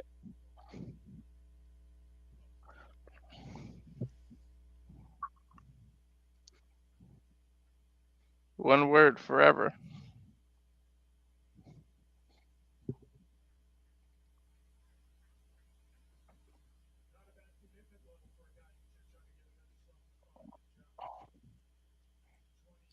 To 20 years, 3 kids, I'm all in on that shit.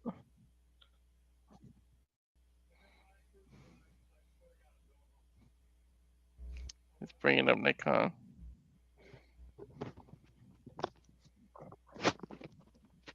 I have not been looking more forward to hearing Time to Play the Game than now.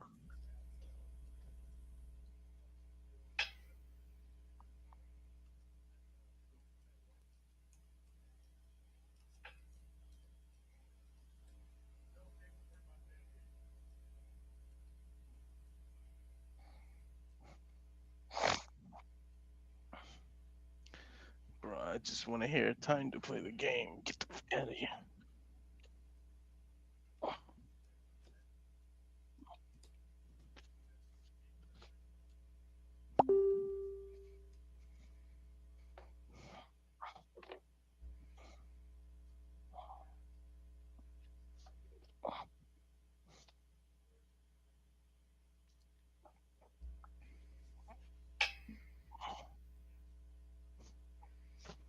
Also want to point out for the fans watching, and I know I came in late, so I don't know if you mentioned it when you were solo, but everyone was to give The Miz a shit ton of crap, but him and Maurice are literally like right behind Linda McMahon and Nick Khan.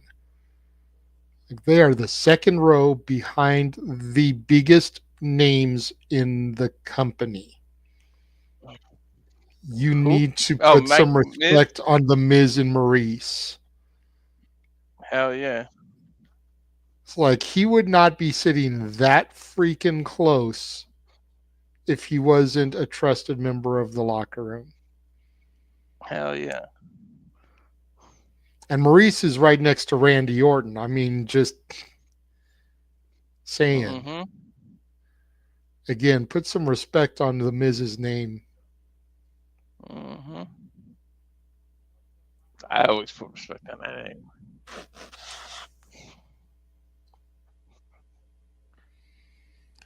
God damn it, Hunter. Suck it, Hunter. Just go.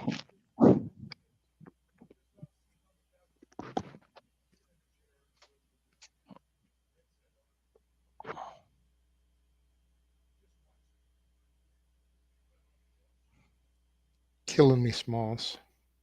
Mm-hmm. Tomorrow I get to watch the best athletes on this planet do what they do better than anybody else in this world.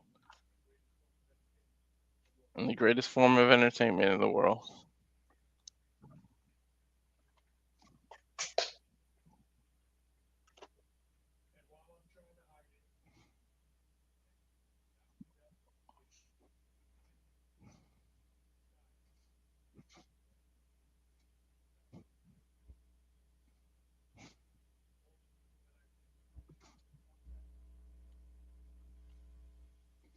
To all the people he mentioned, prompt him up to be more than that 14-year-old kid in New Hampshire with a dream. Business hooks you, and when it does, and for most of us, it's all we ever want to do.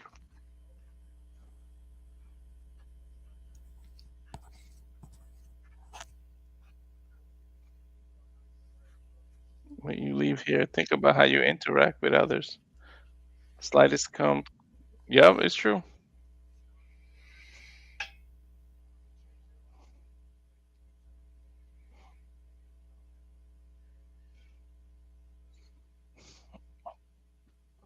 Mello sitting next to Molly Holly. Mm-hmm.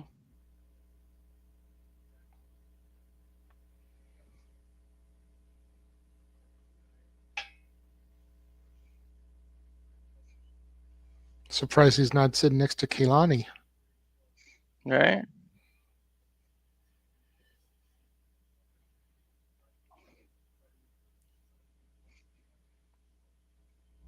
Unless the current NXT crop is in a different part of the building there, so as to not show like favoritism. Maybe.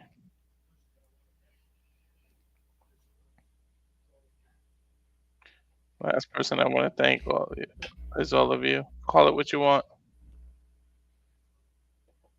Bailey's next to Jay. Mm-hmm.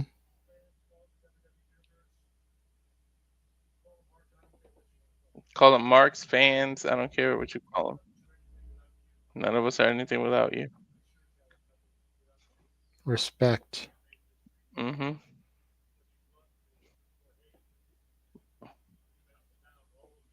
Mm-hmm.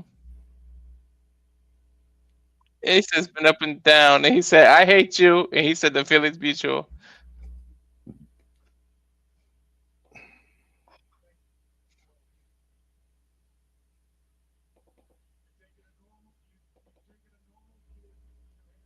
How many times is gonna say he's from New Hampshire? Okay. Pop quiz. Where's Triple H from? New Hampshire. What do I win? Hopefully some Z's.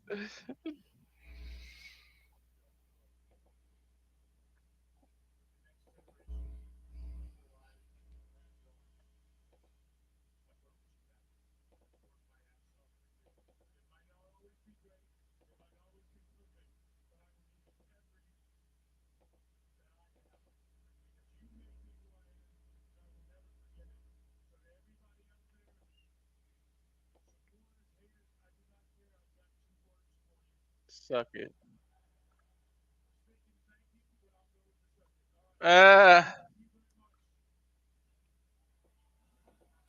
Oh yeah, now it's bow down to the king, and we're gonna bow down too. And we're going to bow down to our beds.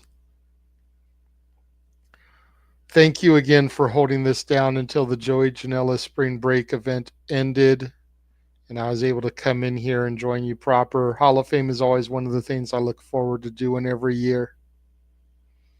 Just wasn't expecting that much of an overlap. Too bad they didn't do the R-Truth red carpet. Right.